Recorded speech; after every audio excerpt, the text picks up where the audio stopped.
Welcome to Art Bell Somewhere in Time, tonight featuring Coast to Coast AM from July 19th, 1995. From the high desert and the great American Southwest, and great it is, and a beautiful night, I bid you welcome from Tahiti and the Hawaiian Islands, east to the Caribbean and the U.S. Virgin Islands, north to, we believe, the North Pole, and south down into northern South America. This is Coast to Coast AM. I've calculated, even though the borders have extended, we're in and out of over coasts. So I guess it works. Hi, everybody. Welcome to the program. 5 hours of uninterrupted, live, unscreened talk radio. The most dangerous type and the most fun. We're going to start with something a little bit different this morning.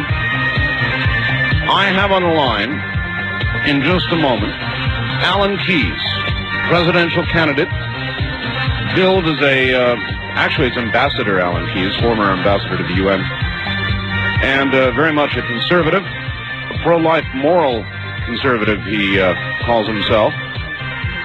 And we're going to talk to him about his presidential candidacy.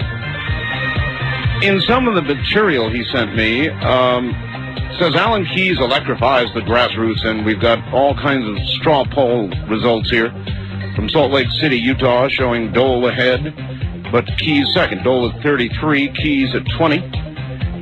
Chicago conservatives straw poll, Graham 36, Keyes 35.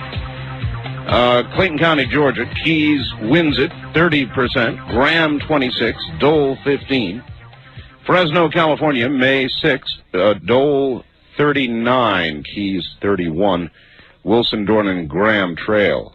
April 8th, Oklahoma City, Graham wins, 50%, Keyes number 2, Dole and Buchanan follow.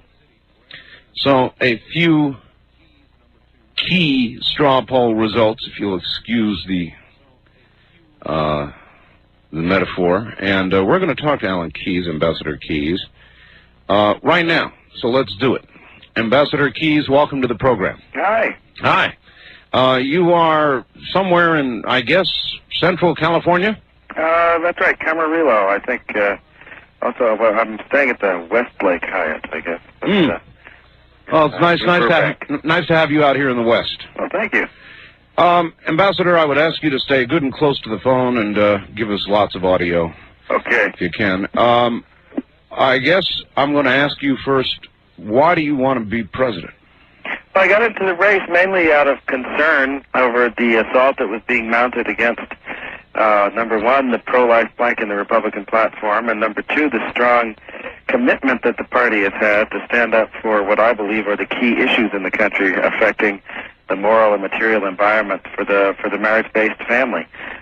Those issues, which were articulated in a very forthright fashion at the 1992 convention, played an important role in 1994, have been, I think, put on a back burner, or at least there's been an attempt to put them on the back burner by some of the leadership in the party.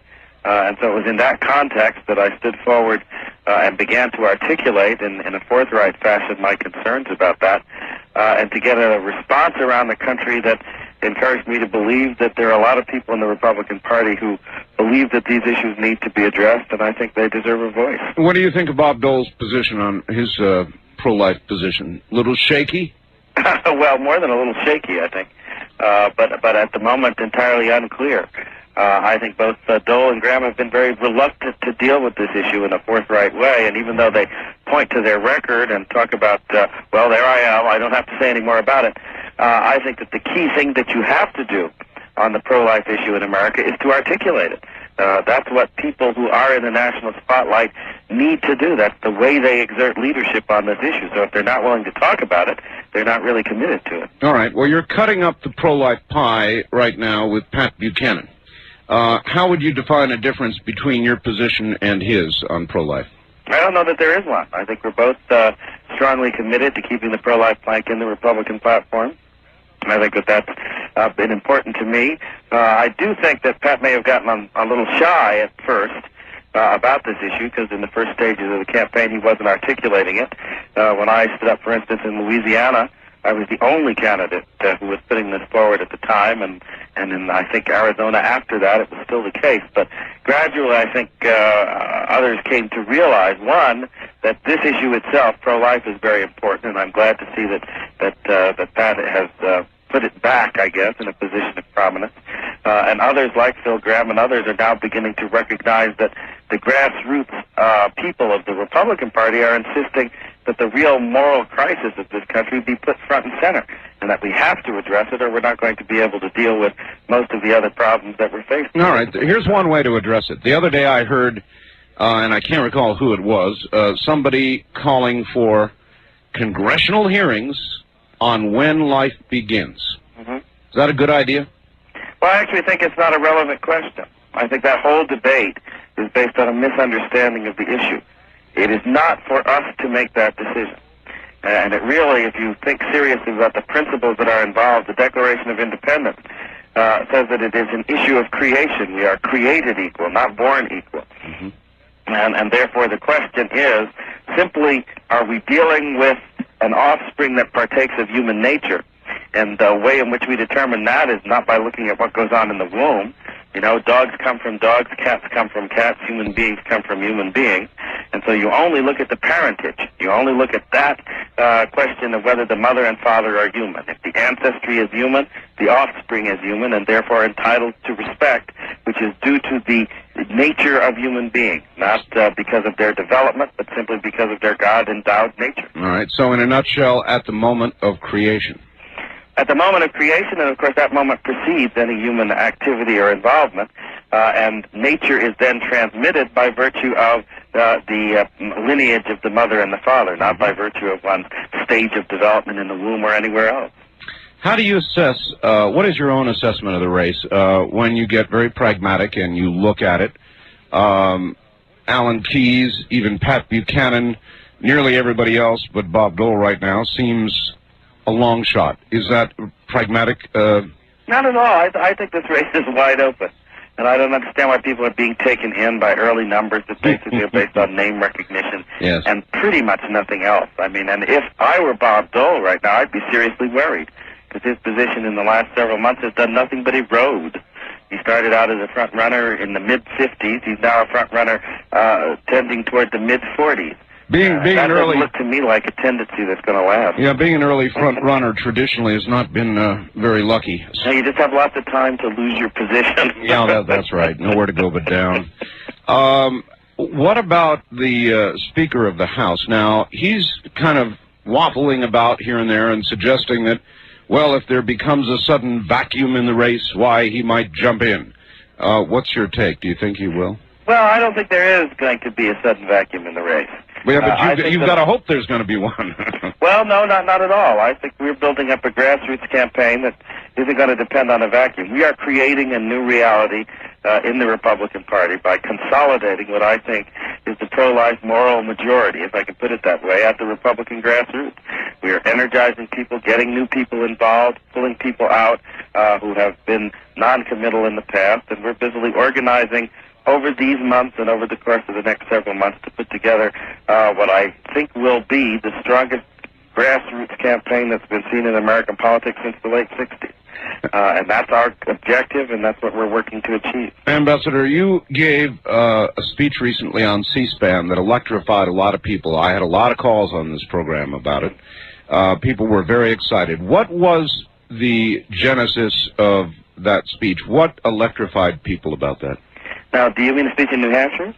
Yeah, I believe that's the one. Well, I think that the main thing that caught people was that I was articulating what a lot of people feel, that we have been dealing with our problems in this country for a long time as if we could throw money at them, as if we could spend money on them, as if they were the result of economic factors and money problems, and yet it's increasingly clear that those problems are related to phenomena that have at their root moral rather than material causes.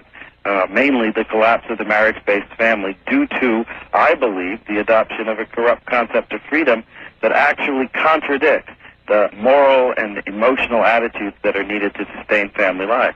And so a lot of people have come to the conclusion that we don't have money problems, we have moral problems. How is a line in the speech that was very much, I think, on the minds of people who responded to it. How do you believe the definition of freedom has been corrupted? Well, you know, freedom is defined in the Declaration of Independence as based on the idea that unalienable rights come from God. And if your rights come from God, then they must be respected out of respect for God's authority, and they must be exercised in a way which also preserves and respects that authority. So the understanding of freedom is naturally tempered with a sense of respect and responsibility towards the authority from which they come. Freedom and responsibility, therefore, go hand in hand. In the last 20 or 30 years, we've redefined that. Freedom has been defined in terms of will and choice and convenience and self-gratification, with no sense at all that there are any constraints or responsibilities that go along with it. And that is, I think, epitomized in this doctrine of abortion, where freedom is defined in such a way that you need respect, not even the basic principles of freedom itself, and that in the end ends up being self-destructive. And so freedom is defined in such a way that it can be exercised so as to destroy its own premises, and that means that it comes to an end. Let's see how really pro-life you are. You know, the big test, of course, is always rape. If a 16-year-old girl is raped, no abortion, Ambassador? No abortion. The rape incest exceptions have no ground in principle. You cannot punish an innocent human being for the sins of one of its parents. And the notion that you can take the life of an innocent child because the father is guilty of rape is, I think, a travesty of justice. What about the psychological survival of the victim in this Well, case? I think that you would want to do everything you can, but I think that in the context of that moral universe, you know, the mother also would understand that the innocent life of the child is not to be abused for the sake of the father. And I think that moral balance would, you know, properly counseled, prevent psychological damage from being permanent. There are going to be awful, I think, trauma to go through with rape anyway, whether a child is there or not. And the counseling that is needed to help someone survive the rape would have to take account of the need to prepare them also for the life of the child, including preparing them for the decision to make as to putting the child out to adoption or in other ways that would relieve the lifelong burden of the mother. I don't think that would necessarily be something that the mother would have to be burdened with forever. So you'd want to work with and counsel the mother to get her through this difficult situation. But I think you could do that in a way that would preserve as well the life of the child. All right. A tougher case, incest. Same argument holds. All right. You cannot punish the child for the sins of its parents. All right. To do so is simply unjust. One final category, the toughest of all, perhaps, the life of the mother. Well, see, the life of the mother exception isn't tough at all for me, because in principle, that's the one exception that has to be made. Because according to our doctrine of liberty, we have an unalienable right to life. That word unalienable means that it cannot be surrendered under any circumstances whatsoever. And so we cannot coerce the mother into doing something that, according to our doctrine of freedom, she has no right to do. How do you delineate? To give up her right to life. Yes, but how do you delineate? There are two lives, as you have defined them. That's right. So the mother cannot be forced to give up her life, and since she cannot be forced to do it, the state cannot put her in a situation where she is coerced to give up her own life in order to save the life of the child. That does not mean that one could not counsel her as to what the moral choice might be, especially as a parent. You know, I think parents, when we put ourselves in the way of having children, are also putting ourselves in the way of the obligation to risk our lives for their sake. But that is not something I believe that the state can coerce. And so in that situation, you have to make, in this case, an exception where there is a direct threat to the physical life of the mother. All right. You are very strictly, then, pro-life. I think we've defined that here in the last few moments. Suppose you were to be the Republican candidate running against Bill Clinton. The polls all show, and the American liberal press constantly repeats them, that about 2/3 of the American people are pro-choice. That's not true. The only way they reach that figure is by including, as pro-choice, rape, incest, life of the mother exception makers. And they are not pro-choice, they are pro-life. Okay, but they are pro-lifers who disagree with me on a couple of points, but they are still in principle pro-life Americans. Right. And when you count them as pro-life, over 50% of the American people are pro-life. All right. But would they not? Would that not that full 2/3 number be realized when people looked at your very strict definition of pro-life? No, not at all. No? I think that within the context of the Republican Party and the pro-life movement, the three exceptioners have worked with the one exception people like myself and the 100%ers for a long time. That is what the pro-life movement is composed of and has been composed of. All right. I go to pro-life gatherings all the time where all three varieties of pro-life people are included, and they've worked together for years. Where do you disagree with Pat Buchanan? I'm not talking now about pro-life. I'm just talking generally. What would be your biggest disagreement with Pat Buchanan? Well, I think the biggest disagreement, and one that actually exemplifies a fundamentally different approach, is on the immigration issue, where I am strongly in favor of measures like Proposition 187 that limit illegal immigration and that seek to enforce the law so as to maintain the distinction between legal and illegal immigration. But I do not accept the notion that immigration overall is to blame for America's problem, and we need a ban on immigration and so forth and so on, which Pat Buchanan has accepted. Yeah, I think that's important. He says, a timeout, a period for assimilation. Yeah, I think that's important. We cannot shut the door. We can regulate immigration, but immigration is part of the American heritage, and we do not, I believe, have the right to shut our minds to that heritage or our doors to the hopes that this nation necessarily arouses in the hearts and minds of people around the world. And it would be unfair. I mean, all of us are but some generations removed from being immigrants of one kind or another ourselves. And I think it's entirely incongruous. It's also just false to blame this country's problems on immigration. You know, if we have a problem, it is a problem with the corruption of our own character, our own standards, our own sense of our moral identity as a people. And that problem wasn't fomented by foreigners. It was fomented by, I don't know, liberal Harvard professors and others who are quite homegrown products, unfortunately. What about his isolationism? The one area I disagree with Pat Buchanan is his amount of isolationism. And do you share those views generally with him or disagree?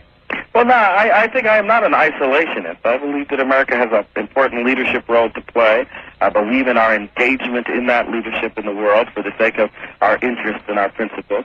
I do believe that in certain areas like the World Trade Organization and so forth, we have engaged in an unconscionable surrender of sovereignty that shouldn't have been tolerated and should not have been supported. But I don't consider that isolationism. I just consider that to be prudent foreign policy, and you don't surrender to a foreign-dominated body control of your border for trade purposes. It doesn't make any sense. All right, Ambassador, hold on just a moment. We'll be right back to you.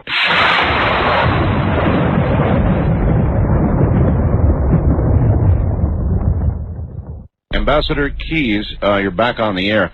I want to take you around the world a little bit now, because there's plenty to talk about. We'll start outside the country and with the biggest mess of Bosnia. Yesterday, our Secretary of State, Warren Christopher, seemed to come full circle in a very short time and was back talking about airstrikes again, to try and protect what's left of the so-called safe zones. And I'm recalling, gee, didn't we just lose an F-16? And gee, the last time we had airstrikes, didn't they take UN hostages right away, and that stopped it? And the UN, as far as I know, is still there, huddled in their own little safe areas. And here we have the Secretary of State talking about airstrikes again. It kind of blew my mind. What do you think? Well, see, I don't understand why it is that we are insisting on taking measures supposedly to defend enclaves and so forth and so on, when we won't take the decisive step of lifting the arms embargo and letting the Bosnian government defend itself. Dead right. It doesn't make any sense. This whole UN policy of maintaining a military imbalance that encourages the Serbs to continue the war in the belief that their military advantage will lead to victory. They won't lift the arms embargo. They perpetuate that situation. And then they send in so-called peacekeepers to defend people who could defend themselves by way of not defending them because they can't shoot and they don't do anything. It doesn't make any sense. Yeah, it doesn't. Even the liberal Joe Biden was up, standing on the floor yesterday, Senate floor, saying, genocide, genocide, genocide. It is genocide, and if anything, I almost feel part of it. And well, see, I think they've been set up, though. In a situation like that, the worst thing that you can do is to leave one side disarmed in the face of the other, so that it cannot defend itself even when it has the will and moral wherewithal, which I think the Bosnians certainly do. So then, how is the president's position morally defended, period? I don't know, you see, because I think that we ought to have the courage to exert the kind of leadership that we need to in this situation. And if that arms embargo is wrong, we should not be constrained to pursue a wrong-headed policy just because our allies don't have the sense to abandon it. And I think under those circumstances, that's a time when American leadership has sometimes to be exerted on the basis of our ability to act unilaterally. And I think also we need to induce our allies to understand that you shouldn't have peacekeepers in a situation where there is no peace to keep. That's for sure, but to seemingly return to a policy that was just demonstrated as a failed policy, here within the last couple of months, is incredible. They're absolutely without direction. Absolutely. Ambassador, hold on. We're at the bottom of the hour. Take a rest.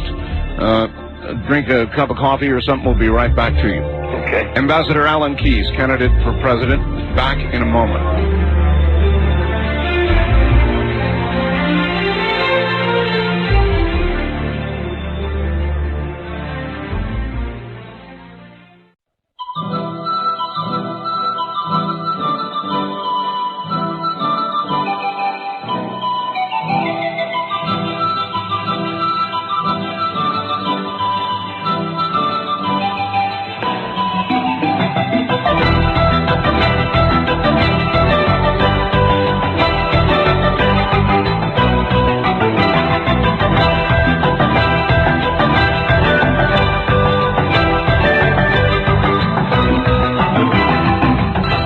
Listening to Art Bell, Somewhere in Time.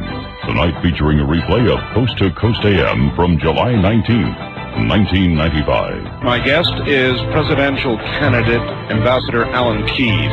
We'll get back to him in just a moment. Let me take care of a little bit of business here right at the beginning, and then it'll be clear sailing to the top of the hour. We've only got him for an hour, so we've got to make max use of the time.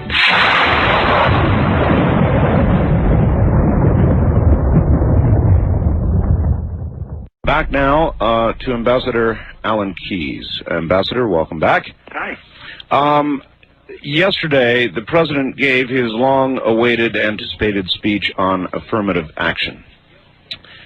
The bottom line seems to be that he would like to keep it. He talks about no quotas, no preferences for individuals, unqualified individuals, no reverse discrimination, but said the president, quote, we should make a simple slogan, mend it, but don't end it. And so there you are, Bob Dole, Phil Graham, everybody out criticizing the president's position. Here's your chance. Do you agree or disagree? Well, I think the president's position is basically a lot of double talk that represents no change in the existing situation. The thing that I've noticed about the proponents of quotas and all of that is that now that they've realized that the overwhelming majority of the American people are against those things, they're turning around and saying, oh, quotas? We never were favoring anything like that. Far be it from us to have ever suggested anything like that. It's all doublespeak. And what essentially Clinton's speech was today was the same thing. How, may I ask, are you going to have a situation of preferences when you don't have reverse discrimination?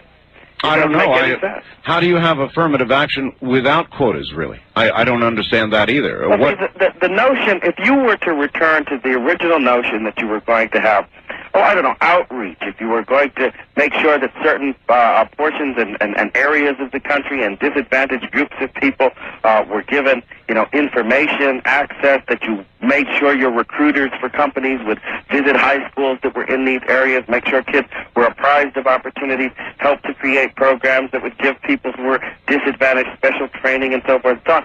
That kind of action, I don't think anybody in the country objects to, especially if you're targeting disadvantage to bring people up to a, even place at the starting line. That is different than establishing quotas and preferences that are based on gender, based on sort of biological factors and racial factors. I think most Americans see that as simply unfair. It's a return to the principle that you're going to be judged by your lineage, your heritage, your background, and so forth and so on, instead of being judged on the basis of your individual merit. And I think that contradicts a long-standing American tradition that goes all the way back to the beginning of the colonies in this country, where people came here to escape that kind of system of ancestral privilege in the old world. It is just a wrong principle, and I think it contradicts the basic American sense of fairness. Mm-hmm. Congressman Mafumi, who heads the Black Caucus yesterday, said, quote, Senator Dole, Senator Graham, Governor Wilson, Mr. Buchanan, we challenge you and others as yet unmentioned, that would be you, I guess, to once again present improved alternatives to fight discrimination. In other words, you're going to do away with affirmative action. How do you continue to fight discrimination? Well, as I just said, I think if you are worried about the disadvantages that have resulted from past patterns of discrimination, the usual argument made for affirmative action, that's correct, then target those disadvantages. Go to those areas where you have low-income people, where you have poor educational system, where you have, people who have been, deprived maybe in terms of educational opportunities in the past, and target those disadvantages. But the mere fact that my children, for instance, are black children, should not mean that in spite of their, favorable economic circumstances, they get special privileges in the society and special consideration. It is wrong. Well, you use the word target. Target how? I mean, how do you target the disadvantage without providing advantage? Well, what I'm saying is, when I say target the disadvantage, the notion that you provide help for people, say scholarship help to people who are from low-income families, I don't think people object to this. And yet that's a form of affirmative action for low-income people, isn't it? It is. But it's not something people object to because it's not based on a racial classification or gender. If you're somebody who is in need and has the ability, we'll help you out. And I think that the same is true in terms of job training and other things of that sort. It could be true even in terms of job recruitment, to make sure that in the pool of applicants who you are considering for a job, you have people of diverse backgrounds. But I think what people would object to is the notion that once you get into the pool for consideration, you are going to be given a job based on your skin color instead of based on your qualifications. Okay, I think all of those things, right up to the point where you make that judgment, are things that people would accept. But once you're at the starting line, they want you to be judged on a fair basis based on your individual merit and qualification.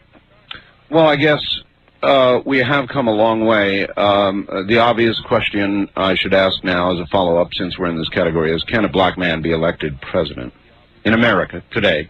Well, sure. I think that a person can be elected president in America if what they are offering to the people of the country corresponds to what is on the hearts and minds of a majority of the voters at the time they stand for office as the key challenges, the key agenda for policy facing the country. And I think that that's going to be the determining factor in 1996. All right. There are two big hearings going on right now, Waco and the Whitewater hearings, looking into the death of Vince Foster. If you want to give me your take on either one, that's fine. But my question is instead sort of political. Let's, for a second, imagine that something turns up in Whitewater that creates a bigger vacuum than anybody expected. In other words, it gets the president. Would you rather run against President Clinton or whoever else the Democrats might come up with? Well, I think that most Republicans would certainly prefer that you have a malingering Bill Clinton, who is suffering from what appears to be a low-grade but reasonably fatal political fever. Well, gee, that's going to give him a tough choice. Suppose they come up with something that would, in effect, take him out. Well, but that's the point I'm making. If you take Clinton out, there would be the possibility, I think, that the Democrats would actually turn to somebody electable who would give the Republicans a run. It would not necessarily decide the outcome, of course, because I think that, as shown in 1994, the American people, I think, are very deeply suspicious of the agenda that Democrats have to offer and of the dominance in the Democratic Party of a liberal, read socialist wing that really prefers government-dominated solutions and high taxes and high government spending.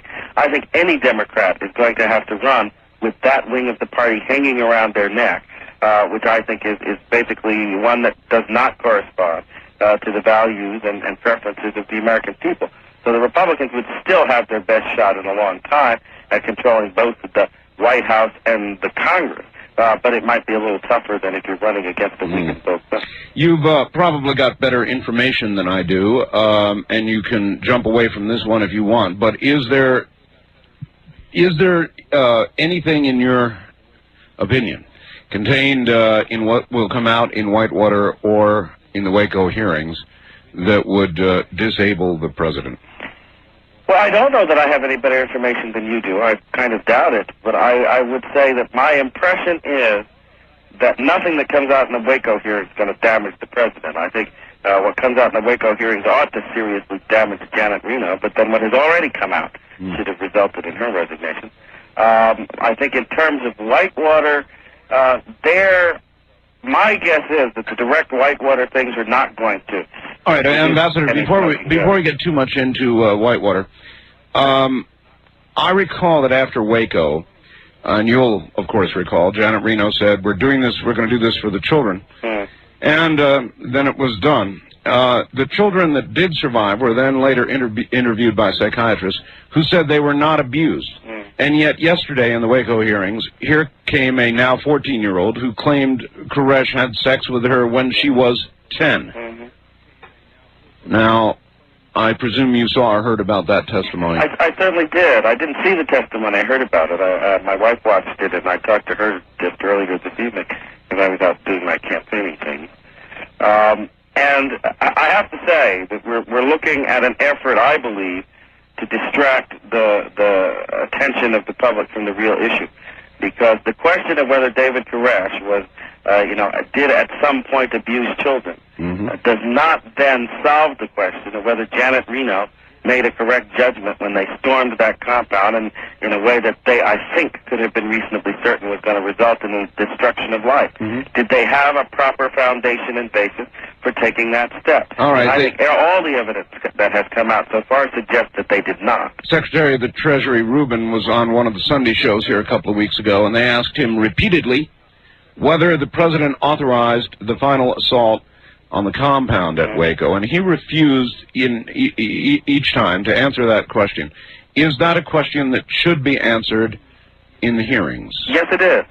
I think it's a question that should be answered because we need to determine, one, just where the responsibility lies. Of course, the responsibility, in a sense, I believe, always lies with the president, when it's his administration.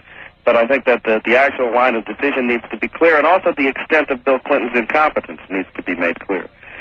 Because I think if he was involved and did authorize the final assault, then he bears the ultimate responsibility for that disaster. If he was not involved, then I think that's a clear indication of incompetence, as he should have been.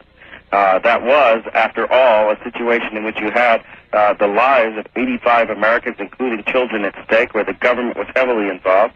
And if Bill Clinton was not keeping himself abreast of it and informed, and if he had not left instruction that before any final decision was made he was to be involved, then he's an incompetent who certainly ought to be removed from office in the next election. Again, the Secretary of the Treasury and others have expressed pre-worry about the hearings that what will come out of it will damage gun control efforts. Now, I found those statements odd, as if they know something we don't. If David Koresh is simply portrayed as a crazy child molester or whatever it is they're going to portray him as, in what way would that damage gun control efforts? There must be something that they imagine that's going to come up that's going to make the government look like the jackbooted thugs that somebody called them some time ago. Well, I think there is a lot of fear about that because there have been a lot of questions raised about whether or not their approach to that question was one, justified, and two, carried out in a competent way that respected the rights of the people who were involved. I think those are questions about the overall attitude toward gun control and gun regulation and how it's being enforced that are on the minds of a lot of law-abiding citizens in this country. Yes, indeed they are. And what is your position? Well, I'm a strong supporter of the Second Amendment, and I believe that the whole gun control agenda is actually based on a false premise. The notion that human beings are not responsible for their acts, but instead their instruments are. And I think that that's an absurd denial of human moral capacity and accountability. So I think that both in principle and in fact, because empirically gun control also doesn't have any impact on crime. It's a phony solution for a real problem. Okay, then what is the motivation for those pushing for it? Well, I think it's twofold. I think you have people who are just opposed to gun ownership and would like to see people in this country disarmed and wish the Second Amendment out of the Constitution. I think you have others who are deluded into believing that you can take the totemic approach to crime control, set the gun up as a totem, and if you only remove it, that's going to deal with the problem. Of course, you're removing it from the wrong hands, and it does not have an impact on the real problem. I think there are also others who are simply, I believe, subscribing to an agenda that's been around for a long time, in which you want to produce a society in which the citizens are not armed, the government is the only armed party, which then makes it a society easier to control and easier to subjugate. You're describing the main fear, I think, of the militias. I've always rather thought the gun controllers are doing it because they're powerless to do anything else, and the gun is basically defenseless politically and an easy target. So, well, see, that's what I mean by the totemic approach. Sure. Because I think it's basically setting the gun up as a totem, and then by getting rid of the totem, you're getting rid of the problem. It's an excuse for looking like you're doing something, even though it has nothing to do with the real issue. Your take on the militias and the investigations? Well, I think that's partly a phony issue. If there are people who are involved in real law-breaking and real crime, then investigate those crimes and deal with the law-breaking. The mere fact that people are part of the militias and are exercising their Second Amendment rights, if they do so within the law, is not an issue at all. And I don't think that it should be raised as one. I think the militias are being demonized as part of the campaign to demonize gun ownership overall. The anti-terrorism legislation that's pending, I recall seeing a militia fellow stand and look a senator in the eye and say, if you pass this, it's not a matter of when, or rather if, but only a matter of when, referring to an armed conflict. Well, I think that the counterterrorism legislation does have in it a lot of off-the-shelf elements that aren't related to really dealing with the problem of terrorism, in which they are giving powers to the president to determine what terrorist groups are in very broad language that I think could be dangerous, not just to militias, but to anybody who happens to have a political opinion that's adverse to the government in power at the time. And I think that those kinds of steps are not necessary. This notion that we have to give up our liberties in order to have security in this society returns us, I think, to the false reasoning that has led human beings to be subjugated by despotic governments for centuries before this country was founded. This country is based on the notion that liberty and order can go hand in hand. That requires, of course, that you have a self-disciplined citizenry and a government that respects the rights of that citizenry. Sounds like we ought to be working towards. Sounds like there's a lot of libertarianism in Alan Keyes. Is that true? Well, I think at one level there is. I mean, there are limits to that libertarianism, because I think in the end, yes, government exists to secure our rights, but our sense of what our rights are has to be grounded in a firm sense of the difference between right and wrong. What would President Alan Keyes, for example, then, do with regard to the drug war? Almost everybody agrees what we're doing right now is not working. Now, there's been a call for a national referendum on drugs, legalize them or get really tough. What do you think? Well, see, I don't think you can legalize drugs at this stage of the game, because to legalize would be a grant of permission, which I think would just add an element that completed the moral destruction of this society, which is already moving along at a fast enough pace as it is, I believe. So I think that you have to get serious about enforcement, but you also have to get serious about the moral education that arms people against drug use. I think that's the real source of the drug problem in America. It's an aspect of the moral collapse of the country. Because in point of fact, if you have a citizenry that has a decent respect for itself, drug abuse would not be a serious problem, because people would realize that it is incompatible and inconsistent with the rational exercise of their freedom. But we don't have that sense of a strong moral identity, because it's no longer being inculcated in our children, no longer being passed along with a sense of standards and self-discipline. So I think that you have to have tough law enforcement, you have to have a moral restoration that then is based, I believe, on the Nancy Reagan approach, that you don't teach kids about the moral calculus of drug use.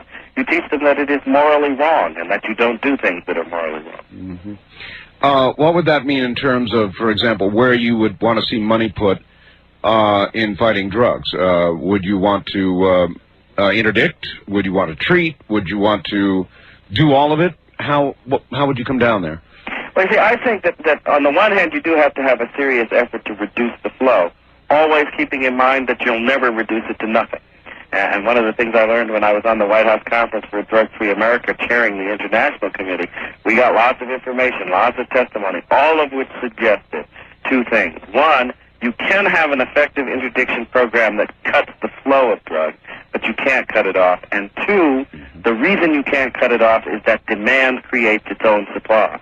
And you'll always have somebody to supply the drugs, and they'll find some way to get them in so long as you have demand. So you have to look at the demand side, and that, I think, has to be based on education.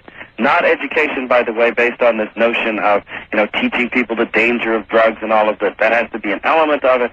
But the key element needs to be, I think, the moral rearmament, particularly of our young people. How about enforcement? The majority of our inmates in jail are in there on at least drug-related, problems.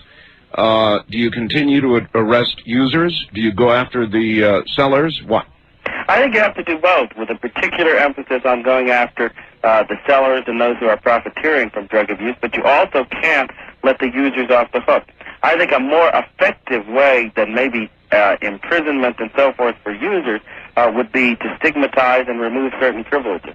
That would include things like driving and other things like that, so that you are disabling those who are disabling the society through drug abuse. All right, this is sort of the vision thing. I call it the quickening. I've been doing talk shows now for over a decade. Events are accelerating. Political, economic, in every sector of society, they're accelerating, and I've been calling it the quickening. You're calling it a moral degeneration. You think they are the same things? Are they related? Well, yes and no. I think sometimes we can be too impressed with how times have changed. I guess I believe that the more things change, the more they remain the same. And that in point of fact, we don't face a problem today that hasn't been with human beings since time immemorial. All right. We are a society that has built wonderful computers, and yet we act as if we can't keep our children out of bed with each other. Yet this was a skill that even the most primitive society mastered several thousand years ago. Ambassador, time may be immemorial, but I'm out of it. We're out of it, and you have to get up early in the morning. Let's do it again, all right? Yes, indeed. I enjoyed it. Ambassador Keyes, thank you. Thank you. You're listening to Art Bell, Somewhere in Time on Premier Radio Networks. Tonight, an encore presentation of Coast to Coast AM from July 19th, 1995.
Presents Art Bell, Somewhere in Time. Tonight's program originally aired July 19th, 1995. Last hour, we interviewed Ambassador and Presidential Candidate Alan Keyes. And that took up the entire hour, and that wasn't enough time. I could have covered about 100 miles more territory with the man. Certainly an interesting individual. Hanging in, I would say, the second part of the pack, if you will, despite some polling information, sort of in a category with, I think, Pat Buchanan. And I don't know even how to assess the race anymore. There's different straw polls, different polling information tells us all kinds of things. Dole is up, Dole is down, Keyes is up, Keyes is down. Buchanan is hot and catching fire or not. I don't know that I know, and I guess there's just, we'll have to wait. We are again adding affiliates to the network, going to the 192 mark. There's going to be a big celebration when we hit 200. Coming shortly, WAZL in Hazleton, Pennsylvania, and KIOV in Payette, Indiana, another station in Indiana. So those two stations on the way. 192. So we're, it's hard to say because it goes in big spurts, sort of. But it's possible, I suppose, that we're going to hit 200 within the month, and we will use that as a mark to celebrate. There's no doubt about it. That's awfully big. I don't know how it got so big. I want to update you on the Roswell situation before we get into the news. And there is some updating to do. Boy, there's a couple interesting things. The Roswell film, the stills of what, from that film, I've got a couple of comments, and then I've got some information from Congressman Schiff on this particular a set of 16-millimeter films. Hi again, Art. Why did Congress really decide, let's see, no, wait a minute. That's one I want to hold. Here we go. I recently downloaded all 5 pictures of the alien bodies supposedly obtained from Roswell, New Mexico in 1947. And I've got to tell you, my first impression of the pictures really disturbed me. They seemed so real. They do seem so real. If the pictures are not authentic, then I think this is one of the best alien special effect models I've ever seen. But it appears the story of the film and pictures is beginning to get the attention of the network news services. I was watching KNXV, an ABC affiliate, Phoenix, Arizona, tonight, around 10:15 Phoenix time, when a segment of the news mentioned a congressman from New Mexico requesting the Air Force release films of the dissection of an alien body found in the wreckage of a crashed UFO in 1947. Supposedly, the Air Force reply was the films of the dissection were, quote, just an experiment gone wrong, end quote. I couldn't believe what I heard. Is the Air Force acknowledging something here? Maybe some listeners could confirm what I heard tonight. Wow. Next item. This is a newspaper article, I presume from New Mexico, I think probably from New Mexico, written by Leslie Lithium, I believe it is, Journal staff writer. It is either the scoop of the century or a very gruesome hoax. After watching a grainy 15-minute film purporting to show the autopsy of a space alien captured in the Roswell incident in 1947, U.S. Representative Stephen Schiff is unsure.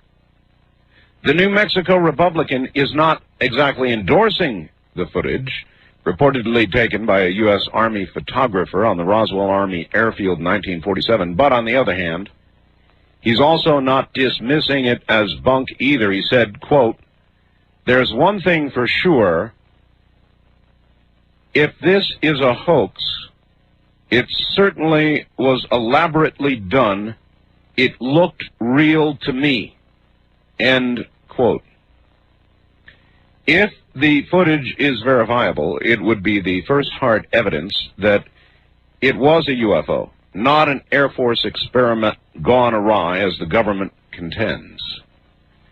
And there's a lot more to the article, but the bottom line, obviously, to it is that Congressman Schiff is very interested in the film. Now, as you know, we interviewed Ray Santilli, the man who is in possession of that film, and in fact then the next night repeated that interview. That was last night, now the night before. God, the days just run together.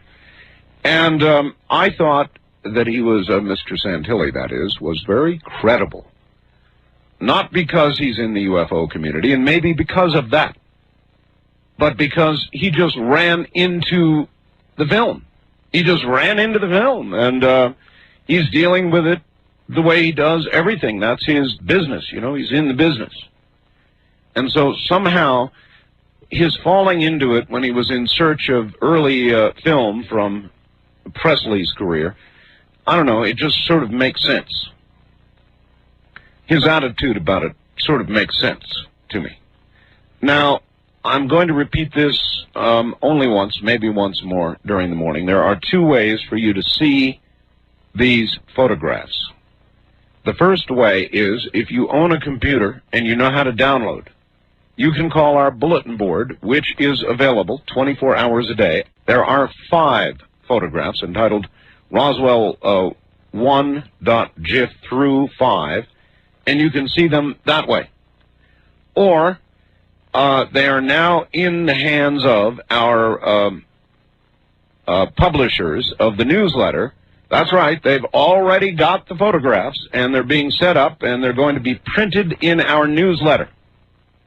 Our newsletter is, many of you already get it, so you've got it made, is $29.95 for a full year.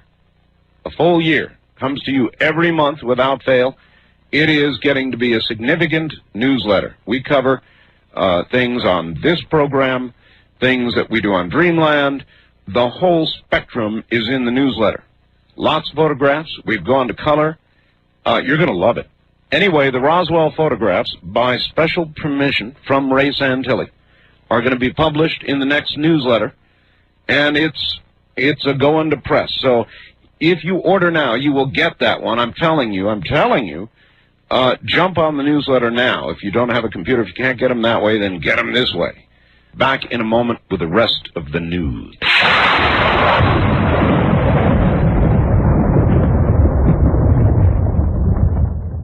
Well, all right.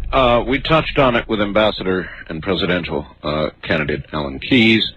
Affirmative action. The president finally had his words to say on affirmative action.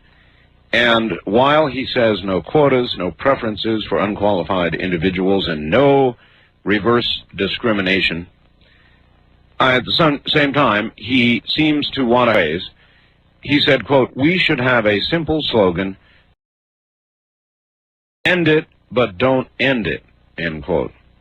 And a lot of us, and I agree with the ambassador here, don't understand how you keep it without having quotas, preferences, because that's the core of affirmative action. Anything you do, even a scholarship, which I do not object to, is in a sense, when given to a minority because of a perceived discrimination that has occurred, is a sort of a preference, isn't it? So the question is, what do we do? And Congressman Mufumi, who heads the Black Caucus, asked Senator Dole, Senator Graham, Governor Wilson, Mr. Buchanan, we challenge you and others as yet unnamed, thinking no doubt there'll be more candidates, to once again present improved alternatives, or I guess any alternatives, to fight discrimination. If not affirmative action, then what? Now, here's a fax on the subject from Ivan in Lincoln, Nebraska, who writes, Art, I heard the president today during his speech on affirmative action make a comment concerning the BATF officers present at the good old boys picnic. The comment was something to the effect that if there are any racists in government law enforcement, they should find work elsewhere. So let's see if I've got it right here. If you're a citizen and have white supremacist views or racist views, the government will come to your house and kill your wife and shoot your kid after killing your dog. But if you're in the government, you should find work elsewhere. Sounds awfully unfair to me. That's Ivan in Lincoln. Bosnia could not be worse, but it is by the day. The Serbs are rolling over everything in sight, the last being the so-called safe area. They've got to think about a new name for these areas. They're not really exactly safe areas, are they?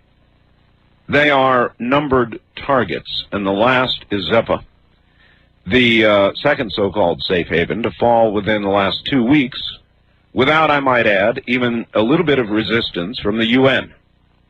Bosnia, as NBC observed, is in free fall. Tens of thousands of more refugees are now on the move. Officials now admit they have no way to defend an even larger Muslim enclave, Grozda. The flying in of European troops, this was an idea proffered by the French, I think, a couple of days ago, is now out. They say, too dangerous. Helicopters coming in, too dangerous, sorry. The latest idea, yesterday's idea, well, the day before, as you know, they talked about renewed airstrikes. They upped an ante yesterday and said, well, maybe what we'll do is threaten massive airstrikes if Grozda is attacked. It's tragic, and probably I shouldn't laugh, and I'm laughing not at the tragedy, which is awful. I'm laughing at the absolutely ridiculous, almost Keystone Cop-like response of the Clinton administration to this whole thing. Obviously arm the Muslims, but it's getting late for that. I mean, it's almost over. Get the UN the hell out of there and then get out of the UN. That's what I would like to see happen. Susan Smith trial, Union, South Carolina. A bombshell piece of testimony yesterday. The ex-boyfriend of Susan Smith was on the stand telling about their troubled love affair, and he said, this is Tom Finley, I think he's a 28-year-old, said on the day of the murders, Susan Smith came to him and told him that she'd been having a sexual relationship with his father. Then, later, and as a matter of fact, he thought at that point she was suicidal. Then later, she came back and told him no, she made up that story. A week before the murders, he had written her a letter in which he had said in part, quote, they're saying to Susan, there are some things about you that aren't suited for me. I don't want to be responsible for anyone else's children, end quote. Now, if she is convicted, she, with a unanimous vote, faces the death penalty. And I've got the same question for you today I had yesterday. Susan Smith, I think that anybody who would drown their own 2 children or kill their own children is arguably, either at the time of the crime or still, crazy as a loon. It was horrible. What happened was horrible. But you would have to be crazy to do that. I mean, you just have to be. And so, do we in this country, should we in this country, execute crazy people? You think she was crazy when she committed those crimes? Well, I think a lot of you are going to say yes. And so then the next question is, should we execute crazy people in this country? The OJ trial. Now, there's some pretty interesting testimony occurring in the OJ trial. And yesterday, the tow truck driver, you know, the guy who took the Bronco to the impound yard, had first said, actually the day before, he didn't see any blood. But then he got on the stand yesterday and said, well, you know, I wasn't wearing my glasses. And so, you know, I didn't see very well. And you got to wonder, why is a tow truck driver out there without glasses? So it sort of took away from that testimony. And I was wondering, and still really am, why the defense has bothered to put on a case at all. There was some interesting testimony from a cameraman who has helped OJ by claiming or by adding to the claim that authorities framed him for the murder of his ex-wife and, of course, Ron Goldman. Willie Ford said that he saw no bloody socks when he filmed Simpson's bedroom room, and none could be seen in the videotape screened in court. Now that, ladies and gentlemen, is absolutely significant. Absolutely significant. Art have seen the alien photos and caught the interview with the gentleman who has the rights to the film. Interesting that all the creatures were female. Maybe they heard we had freshly cut flowers here on Earth, huh? But that was 47, which brings me to this. After 48 years, are we any more prepared to meet our extraterrestrial neighbors or treat their remains with some respect? That's an interesting question. There is more news, but I guess I better get started on the phone lines. Oh, God, this Waco. I need to comment on Waco. We'll get it in. Let me open the phone lines. There's more than Waco. It's getting to the point where the amount of research I do, maybe I need to cut down. It seems like I come in, prepared to do about 2 shows. Wildcard line, you're on the air. Hello. Hi. I got through. This is Midiana from Portland. Portland. Hi. I hope you got my condolence card on Ghost. I was walking through my bookstore and I saw this beautiful Arizona landscape, and I thought Art has to have this. So I trust you and your wife enjoyed it. Thank you. Also, I in one of my letters I suggested you go see Braveheart, and I hope you did. Oh, I have a copy of it, dear. Oh, great. Terrific. Odds and ends tonight. I won't talk about Bosnia because it's just too hard, but on the guest that you interviewed earlier in your program. Yes, the Ambassador Keyes. Right. On the drug question, he was absolutely right in terms of you need to deal with demand, because supply is always going to find a way. So if you don't deal with demand, it doesn't matter how many fields in Colombia you bomb, because it'll always come up. Yeah, but that probably still should not stop you from pursuing both avenues. Well, that's true, but if you deal with demand, then supply will dry up economically.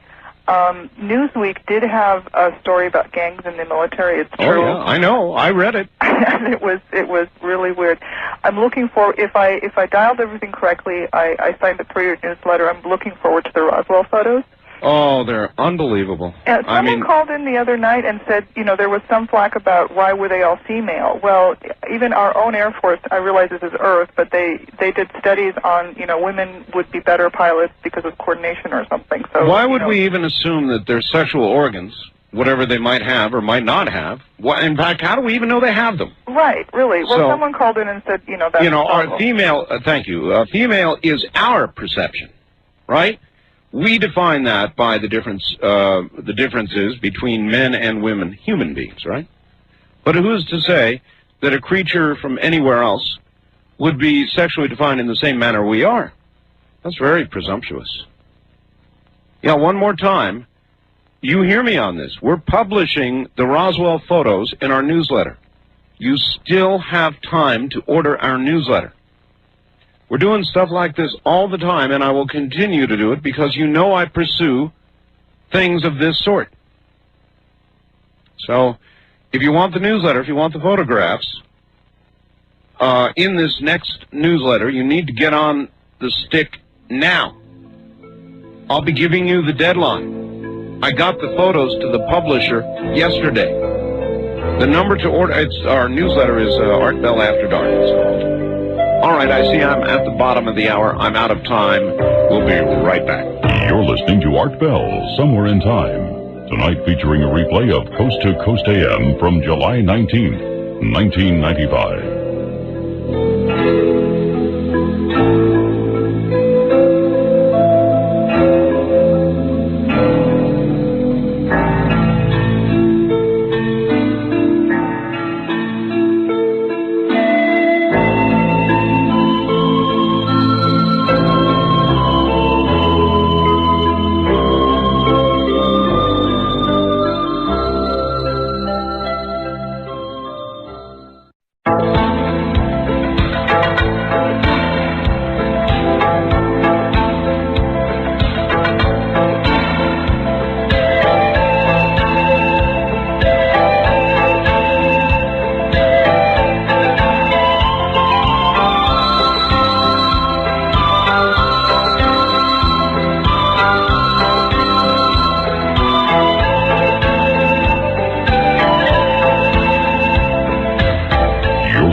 start bell somewhere in time on Premier Radio Networks. Tonight, an encore presentation of Coast to Coast AM from July 19th, 1995. All right, the following is from Timbo in Sun Prairie, Wisconsin, listening to WTDY. Art, good morning. Are you planning on having your bulletin board system hooked up to the internet like Telenet? The answer is yes. To go on, he says, I must say you are becoming very popular on the internet.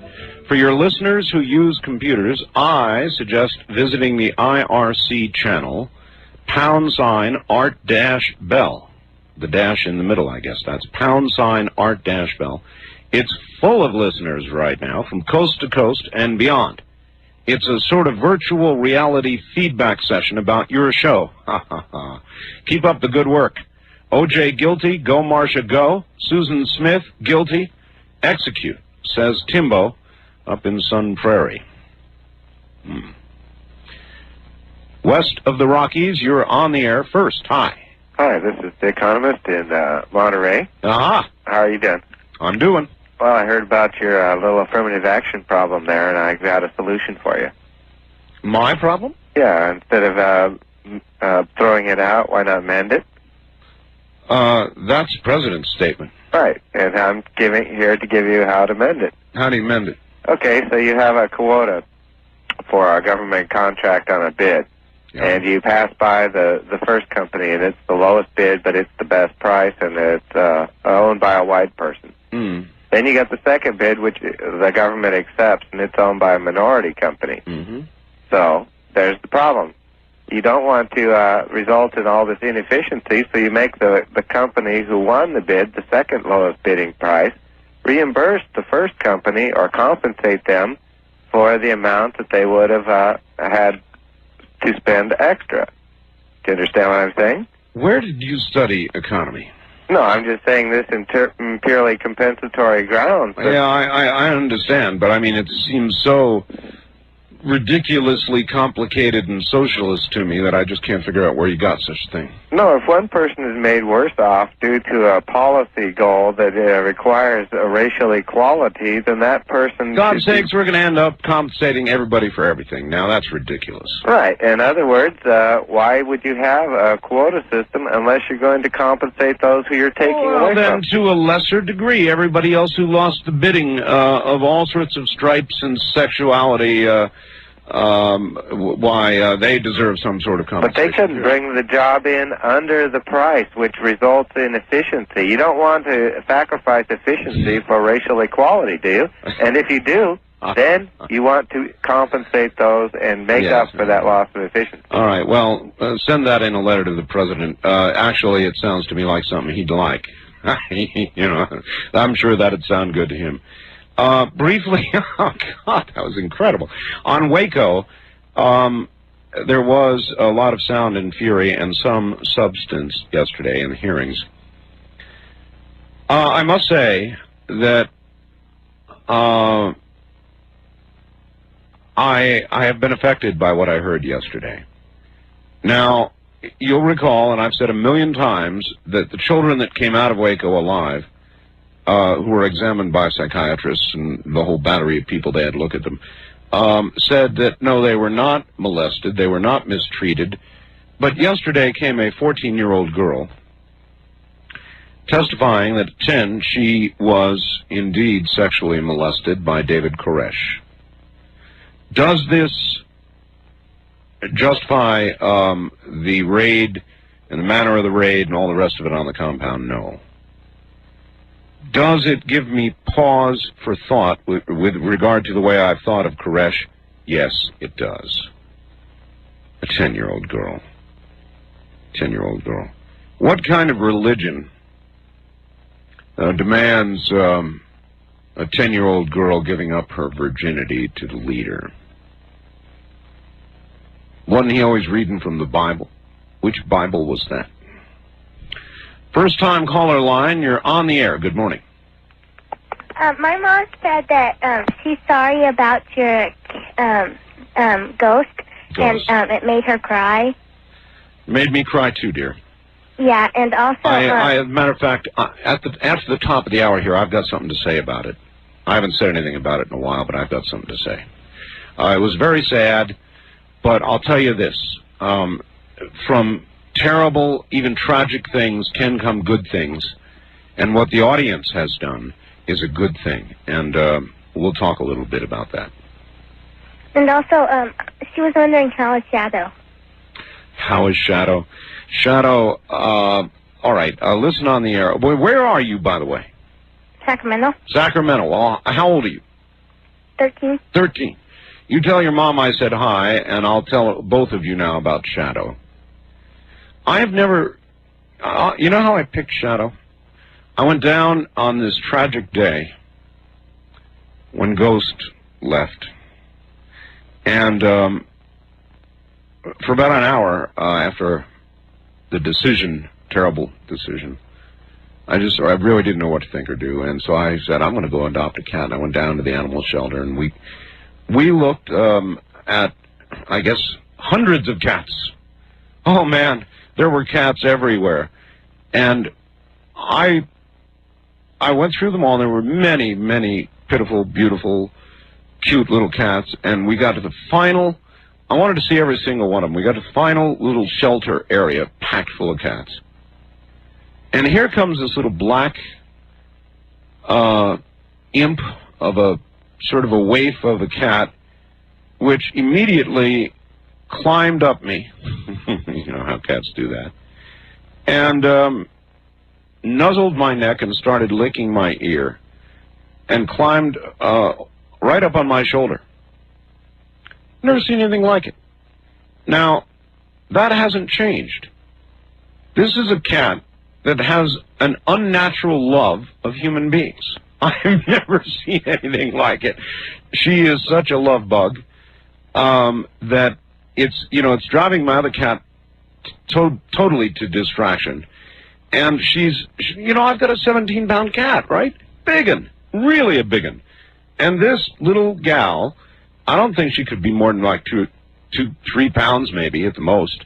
She pushes my 17-pound cat around like he's so much like a dust bunny on the floor, you know? I mean, she just moves him around the house where she wants him.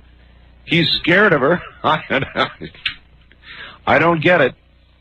So they're going through cat adjustment right now, but in answer to your question about Shadow, she's a human being lover. Boy, oh boy, oh boy, is she a lover. There was a story that ran that I've got to get out because it's too incredible.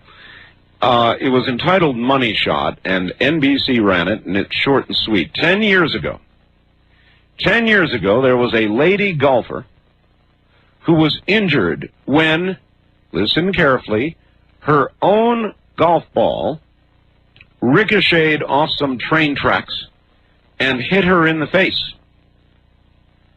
Did her damage. Her own golf ball. So she turned around and sued the country club and won a $40,000 judgment. That was a decade ago. Today, well, now yesterday, in Maine, the Maine Supreme Court upheld the judgment. Now, of course, there's probably more to the story somehow, something there has to be that we haven't heard. But you fire a shot, it ricochets, comes back and hits you in the face, and you get to successfully sue the country club where it occurred. That's crazy. Now, there's got to be something, obviously, that I don't know about this case, because it's crazy. How can that be? East of the Rockies, you're on the air. Good morning. Good morning, Art. This is Jerry from Minneapolis. Hi. Say, I wanted to comment on those Waco hearings. Yes. No surprise there, I suppose. But I thought it was very inappropriate to have this poor little girl testify today. I did not think that was germane to what this hearing should be finding about, since there was no jurisdiction on the part of the federal government to pursue any of this line of questioning. I think, nevertheless, though, Jerry, it had impact. It did on me. Oh, it had great impact. It was a great political game scored by the Democrats and showed the Republicans were not prepared to follow the line of questioning about Mr. Jewell, the father of this poor girl, who was in a severe custody battle with his wife, and is associated with the Cult Awareness Network, which is famous for their brainwashing techniques. Yes, yes. And a lot of people suggest that Cult Awareness is the one that kind of got BATF going on all this in the first place. Exactly right. But still, Jerry, it has modified my view of Koresh, because my previous view of Koresh definitely was colored by the questioning of the children who survived. And I thought, no, this guy has not been molesting children, but he was. Well, I have never thought highly of Koresh at any time. It still does not justify an assault on on the compound, and no, it doesn't. And I do question total validity of her comments. That poor girl today, she may be being manipulated right now, and a lot of those graphic terms she was using, I think, were used to score political points more than anything else. Well, of course, everything, Jerry, is political. Well, I have less doubts about how this thing is going to go on based on kind of what happened today, the fireworks today. It's so highly charged, and to bring this poor girl out as your prima facie number one witness was, I think, really a pathetic ploy, and it showed the Republicans were not ready to deal with it because they wouldn't touch her with a 10-foot pole. Well, and I understand that. Thank you very much, Jerry. Of course they couldn't, and I think he's right. I think they were indeed not prepared for it at all. In Los Angeles yesterday, actually there were two separate shooting incidents. One of them involved a gunman with a semi-automatic weapon. He decided he was working for the city of L.A. He walked into the municipal building and started shooting the people he worked with. He shot 4 of them dead. Police have got him. He's under arrest tonight. All of the people worked for the city. Now, this was almost also told in the news. It's getting to the point, that used to be a big story.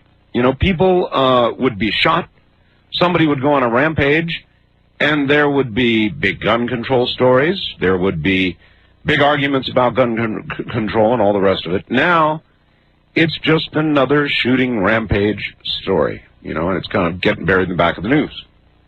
I wonder if we're going to get to the point in America where, somebody went on a rampage and killed a bunch of postal employees.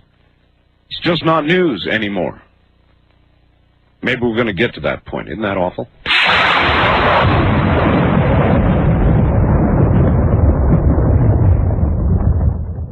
Wildcard line, you're on the air.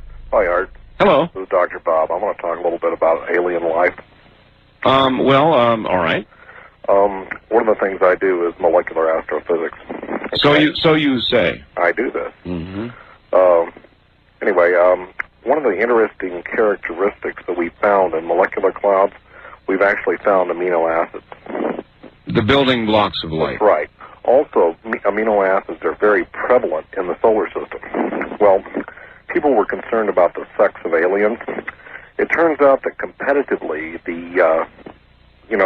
having sexes is a favorable ecological, it's a favorable, for the species to evolve. Do you follow what I'm saying? Oh, yes. Mm-hmm. So if the Roswell aliens did have a sex, it would not be surprising.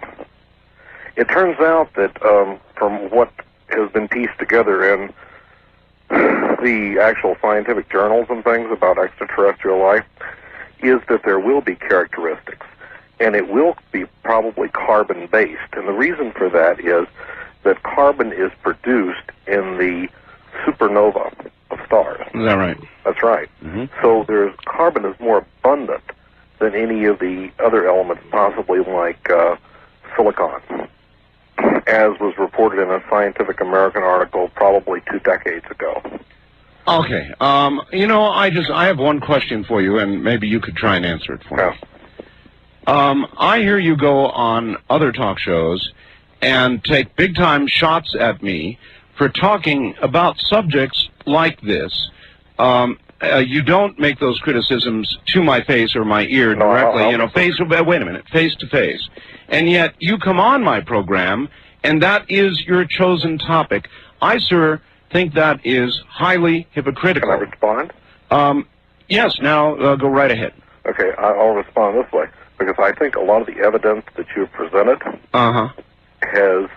you've not shown me any spectrums.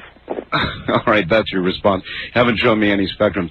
I said, I think that it is very highly hypocritical of you to go on other talk shows, and yes, I do listen to other talk radio. You know, I spend a lot of time with talk radio. So for you to go on another show and blast me, you know, in sort of that sickening little laugh that people attach to anything that approaches this kind of subject, and tell this other talk show host, well, thank God you don't talk about that kind of thing, like that crazy bell or whatever it was you said, and then to come on this program and pick as your topic the precise thing that you criticized is about as hypocritical as a person can get. Have a good morning. West of the Rockies, you're on the air. Hello. Hi, Art. Hi. Now, I was thinking, you know, in the schools, if they would put in teaching like entrepreneurship. Yes. Put in hooked on phonics and beyond phonics so the kids come out learning. You know? I know. It would be great. And another thing, people can buy land, but then what happens when they come in and start the farming? If they run over a rat or they come up with this phony fairy shrimp, the fairy shrimp used to be sold in comic books as, what was the name of those little shrimp? Sea monkeys? Little shrimp. Sea monkeys or something? Whatever, yeah. Yeah, and they found all over the world. Oh, you're not talking about those little seahorse things, are you? Yeah, they're fairy shrimp. I don't know what a fairy shrimp, all right. Fairy shrimp. And I know about the rats and all the rest of it. Yeah. I know, they go too far. I know. And another thing, you know, on the David Koresh thing, they said they accused him of molesting children, right? Mm-hmm. But according to some of the people who was around, Koresh says that is not true. Mm-hmm. Why don't they use the BTF to go in on NAMBLA? See, David Koresh is politically correct, but NAMBLA is...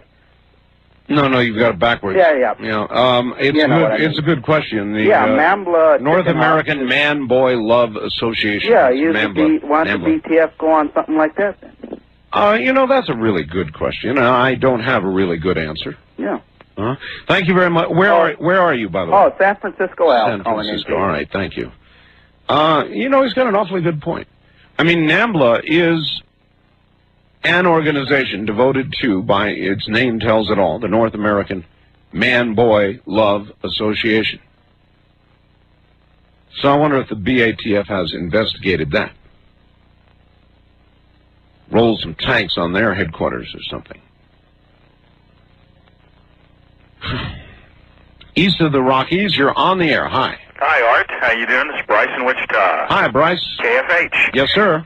First of all, I wanted to express concern. I haven't heard Leonard call on any talk shows across the nation at all. I wonder if he's okay. Well, that's unknown. You're right. You're absolutely right. Leonard, he's ubiquitous. He's on he used to be on everywhere. But anyway, I got a question for you, Art. You know, if Leonard has died, you think he's up there? Yeah, I think he is. Leonard was always consistent. You know, Leonard never, you know, I kind of liked hearing him because he was always consistent. Do you think that Leonard was a compelled preacher? Oh, very much so. And I wonder, do you think that somebody like that has a better chance of getting to heaven than somebody who is simply quietly devoted to their God? I have no idea on a question like that. I wanted to ask you, sir. I wanted to ask you, Art. Yes. After Whitewater hearings are over and the Waco hearings over and such, and they don't find anything, or they find a little bit, but you know, it's no big deal really. What is a conspiracy theorist going to do? Is it going to be a backlash then against the Republicans? I've already heard Mr. Nichols on Harder's show saying that Dole was in on the conspiracy now to keep, you know, Whitewater safe and shut, and which is ludicrous, you know. But, I talked to Ambassador Alan Keyes last hour. Did you hear that interview? No, I did not. Too bad. I asked him, look, what if, let us imagine, there's something that's going to knock out President Clinton in Waco, in the Waco hearings, or Whitewater. Would that be good or bad? And he admitted, that would be bad, because then the Democrats might actually put somebody up who could be electable. Right. So there's a lot of different ways to look at, at what's going on right now, and what the Republicans would do if they actually came up with a smoking gun. It really is a very, very interesting question, because remember, folks, politics rules, doesn't it? So if they have the smoking gun, ask yourself, what would they do with it? You're listening to Art Bell, Somewhere in Time on Premier Radio Networks. Tonight, an encore presentation of Coast to Coast AM from July 19th, 1995.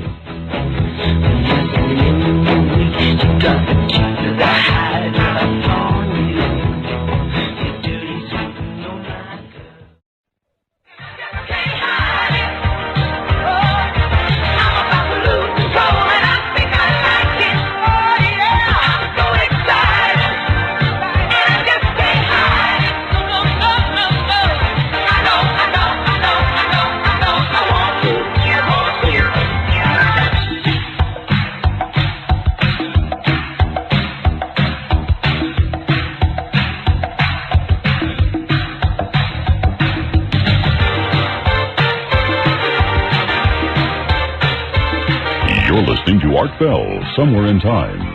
Tonight featuring a replay of Coast to Coast AM from July 19th, 1995. Well, it's something, folks. The Roswell story is beginning to build, and I'm going to update you first on that. What we've done in the first 2 hours of the show is, hour number one was an interview with Ambassador and presidential candidate Alan Keyes. We did a full hour with Alan Keyes. If you get a repeat of the program, 3 hours from now, you'll get to hear that. If you missed it, I recommend hearing it. It was a good interview. We ran him through the paces.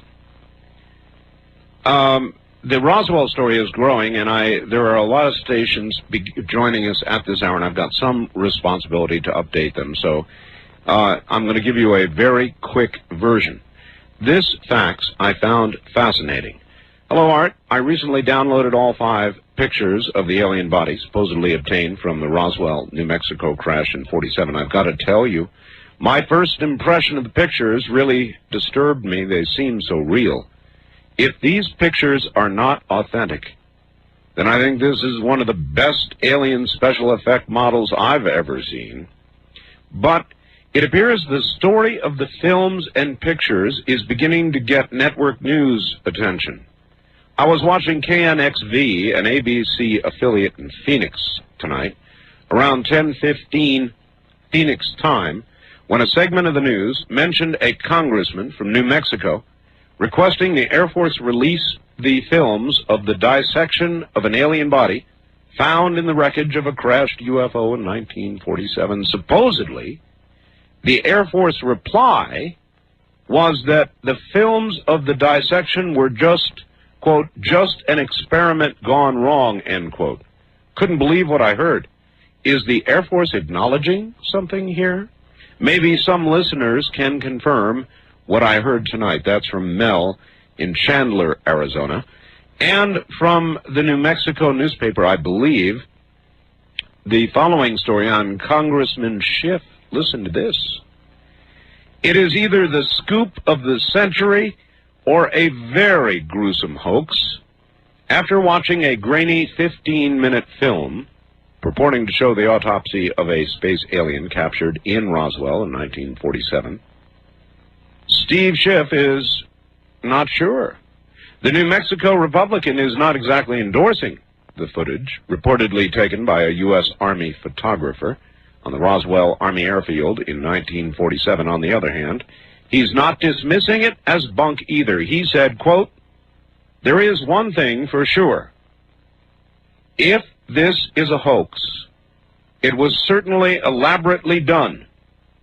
It looked real to me. If the footage is verifiable," Schiff says it would be the first real evidence, hard evidence, of man's contact with UFOs. So there you've got it. Congressman Schiff now beginning to get involved in this story as well. So it's growing, and the photographs are incredible, nothing short of incredible. There are two ways that I've been trying to get them to you. One is by computer. If you're a computer owner and you know how to download, you can get them from our bulletin board. They're on the internet as well. Our bulletin board number is area code 702-727-1709. We interviewed Ray Santilli. Hope you got to hear it.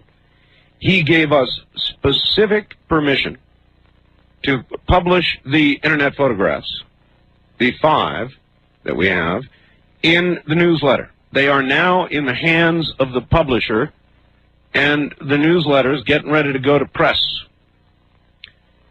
They are awesome photographs. If you don't have a computer and you want to see the photographs, having our newsletter is one way to see them. I'll be giving you the deadline, but it's coming up. In other words, you can order the newsletter now, subscribe for a year, and it's well worth the money. I mean, we cover everything on this program, Dreamland, the whole schmear, with things just like this, and have been doing it since we began the newsletter. There are interviews, there's just a raft of inside information about the network. Alan Corbett writes a monthly column on all the inside goodies going on. I write a monthly column or so, and on and on and on. The newsletter is $29.95. All 5 Roswell photographs are going to be in the next issue, if you order now. Bosnia is deteriorating quickly. Another safe zone has fallen, not confirmed by the UN, but they're saying they've got Zeba. There are tens of thousands more refugees on the move. The latest in a long string of ideas from the administration is when and if I think it's when, the Serbs move on Gorazda, we go in with heavy bombing from the air, really massive bombing and airstrikes. So that is but the latest as safe zones, which ought not be called safe zones. They ought to simply be assigned target numbers. And I'm sure they are by the Serbs. They're not safe at all. The president on affirmative action wants it both ways, says there ought not be quotas, preferences, reverse discrimination, but at the same time says that why our slogan should be, well, what was it he said? We should have a simple slogan, mend it but don't end it. Well, how do you have affirmative action without having quotas, without having preferences? Affirmative action, by its very nature, has to have them or it is nothing. If you're not giving a preference based on a past discrimination of some kind, then what are you doing? So, I don't know what the president meant, but people clapped. Waco. The hearings are going on. Now, I'm going to say this again. It was a brilliant move on the part of the government. But still, I thought it was true. Undeniably true. 14-year-old girl got up on the stand yesterday. She came to the hearings and said when she was 10, Koresh had sex with her. Gave a very graphic description, and doesn't justify what they did to the children and the adults at Waco. But boy, I'll tell you what, it sure does color my impression of Koresh, because I had recalled that Janet Reno said it was for the children, that children had been molested, and then the children that came out and survived Waco and that were examined by psychiatrists were said not to have been molested, and yet here was a young gal saying indeed she was, at 10. So I wonder where in Koresh's religious philosophy it enabled him to have 10-year-olds and such, you know. It colors my impression of Koresh. O.J. Simpson trial goes on and on and on and on. The tow truck driver who the day before said he'd towed the Bronco to the impound yard, didn't see any blood. yesterday got back up on the stand and said, well, I might not have seen it because I didn't have my glasses on. I don't see too well with my glasses. And I was sitting there thinking, well, then why is he what's he doing out there towing? Anyway. There was some good news for the defense yesterday. This is pretty serious. The police camera person who went to O.J. Simpson's house and took photographs never saw a bloody sock when he filmed in Simpson's bedroom. Never saw the sock. Moreover, when the camera panned in the area where the socks should have been, they weren't there. This bolsters Simpson's claims of being set up, doesn't it? So what do you think about that? L.A. A gunman with a semi-automatic weapon who worked for the city of L.A. Took a semi-automatic and killed 4 of his fellow workers yesterday. Police got him, though. He just went crazy and started killing a bunch of co-workers. Now, my question is, do you realize how used to these stories we're beginning to get? It was one of the last stories NBC ran yesterday. And it's going to get to the point where people going on rampages with guns is not going to be big news anymore. It's just, it's just going to be another guy goes on a rampage and kills co-workers story, and eventually it'll drop out of the news altogether. And at that point, I guess it has become a regular thing. Whitewater hearings also continuing to not much effect yet. So there's a lot in the news and a lot I haven't covered, and I'll sort of drop a lot of the rest of it in as we continue this morning. Right now, back to the telephones. First-time caller line, you're on the air. Hello. Hello, Art. This is Travis calling from Bakersfield. Travis, speak up good and loud for us. You're not real strong. Yes, I'm calling from Bakersfield on the mighty KNZR. Yes, sir? Yes, a few days ago you had talked about the gangs in the military. Yeah. And it sounded like you sound kind of chilled about it.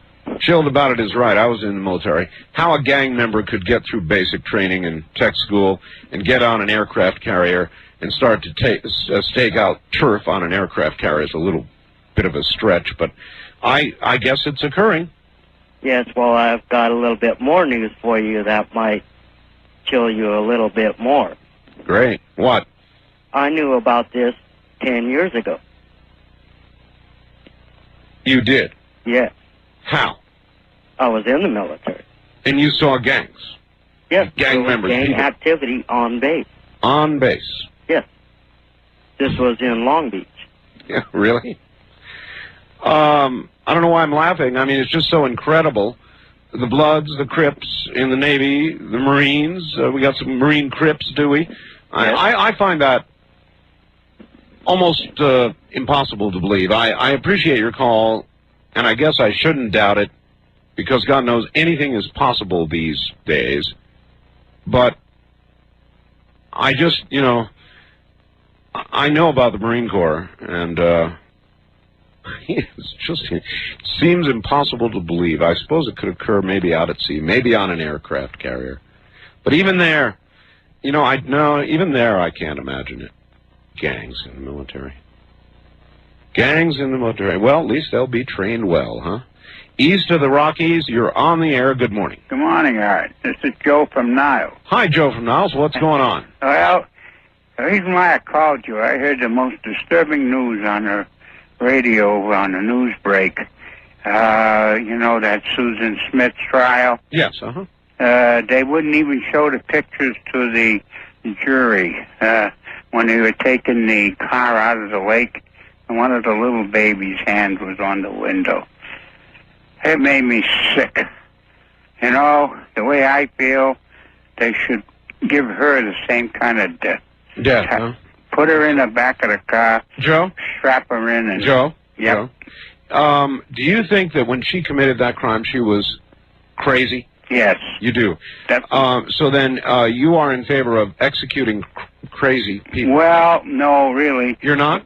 Well, yes, in a way, because... Well, you can't be in a way with... We're talking about life and death here. Either you're going to strap her in, as you just said, and roll her into the river the way they were. That's the way they should choose. They should let her go. You know, my father was a police officer for 30 years back home in my hometown. And he said when anybody takes their own life or shoots somebody else, at the time they do it, they're crazy. All right, thank you. Well, you know, there is something to that. At that moment, whenever they pull the trigger, tighten the carotid artery, choke the life out of somebody, roll them into the river, whatever, at that moment, they are crazy. And so I am asking and have been asking, should we... Should temporary insanity be a legal defense? Yes or no? You're saying really whether or not we ought to be executing crazy people. I mean, I think she probably was. At the moment she did that, I think she was nuttier than a fruitcake. And now, so how does that bear on what the punishment really ought to be?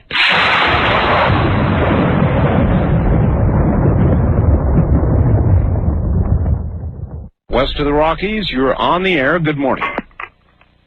Hello. West of the Rockies. That's where. Well, aren't you west of the Rockies? Yes, Seattle. Well, that's west of the Rockies. Okay. I want to talk to you about grenades. Grenades, all right. Yes, during the Waco hearings, it seemed awfully convenient. Which category on grenades do you want? $100, $200, $500? I'll take grenades for $500. Grenades for $500, all right. I think it was just a little too convenient that the package just happened to break open, and the United Parcel man just happened to call the ATF and let them know about the grenade package being supposedly delivered to the compound. But these, wait a minute now, these were not live grenades. Oh, I know, they were just metal casings. Well, so is there anything against the law having metal casings? I don't think so. I've got one of them myself. Yeah, according to that guy, he said he's never even heard of one as being a paperweight, which seemed kind of funny to me. But anyway, another thing I wanted to talk about, you had a poll, or someone had a poll that said 52% of the people don't trust the government. Yeah. I think that number should be a lot higher because the people doing the poll were probably paranoid in the first place and didn't really want to admit to the truth. That's probably a lot higher. You're probably right, sir. Thank you. I do. I've got it's not a real grenade, of course. Maybe it was once. It's got a hole drilled in the bottom of it. But it still looks to all the world like a real grenade. And I don't think there's anything wrong with grenade casings. It's when they're filled with... well, I guess you can't really have grenades, live grenades, right? I don't think you can. Sure you can't. I remember... I'm hesitant to tell this story, but I will. Back in the days when I worked for KDWN in Las Vegas... one day I brought my grenade in, and they were doing a two-person talk show there, and I almost can't even remember who the two were. At any rate, I just slid the studio door open, and I rolled this grenade into the room. Kind of went tumbling over and over and came to rest on the floor right in front of the both of them. And... it really did elicit quite a reaction. I really, of course, you don't play those kind of practical jokes anymore, but I did do that, and I've done actually worse. I have a sad, sick propensity for enjoying practical jokes. Though, believe me, I've had enough played on me, so there's been proper vengeance, I'm sure. No, I never will forget that. Actually, the expression on their faces, well... it just can't, there's not a word picture in radio that can convey it properly.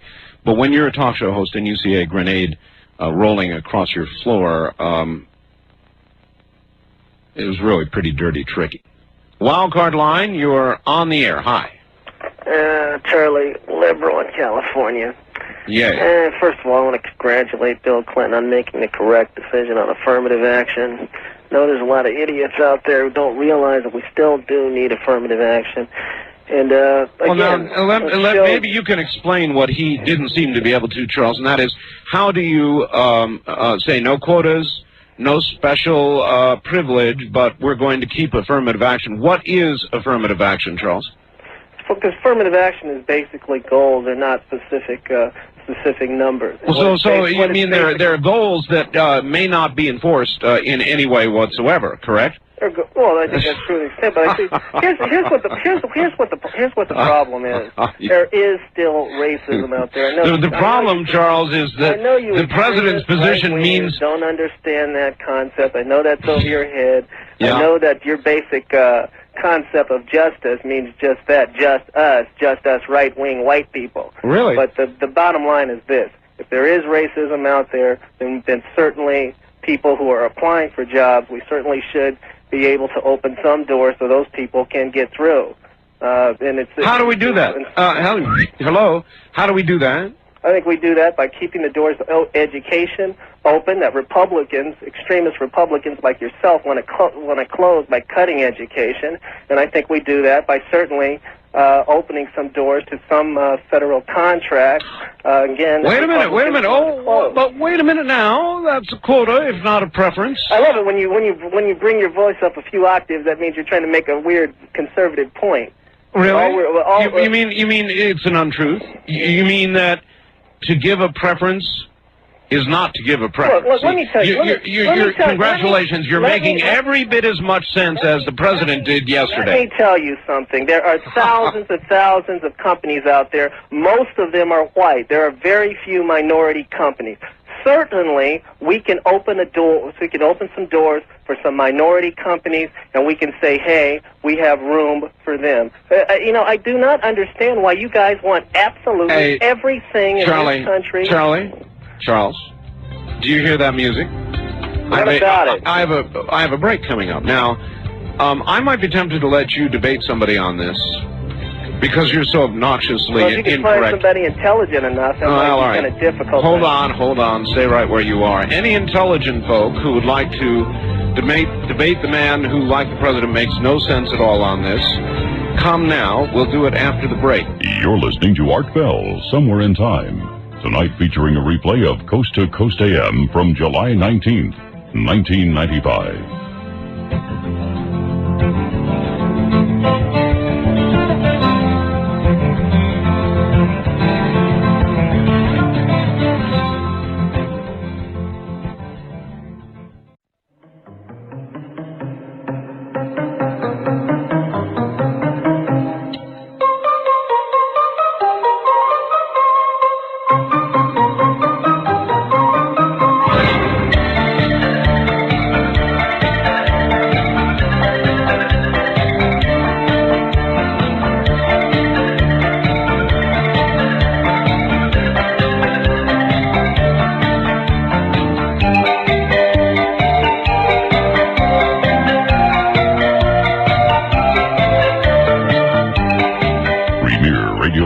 Presents Art Bell, Somewhere in Time.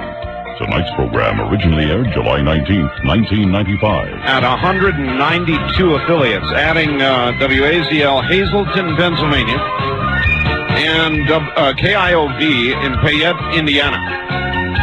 Boy, we're getting big, fast. Going over 200 soon, and we will party.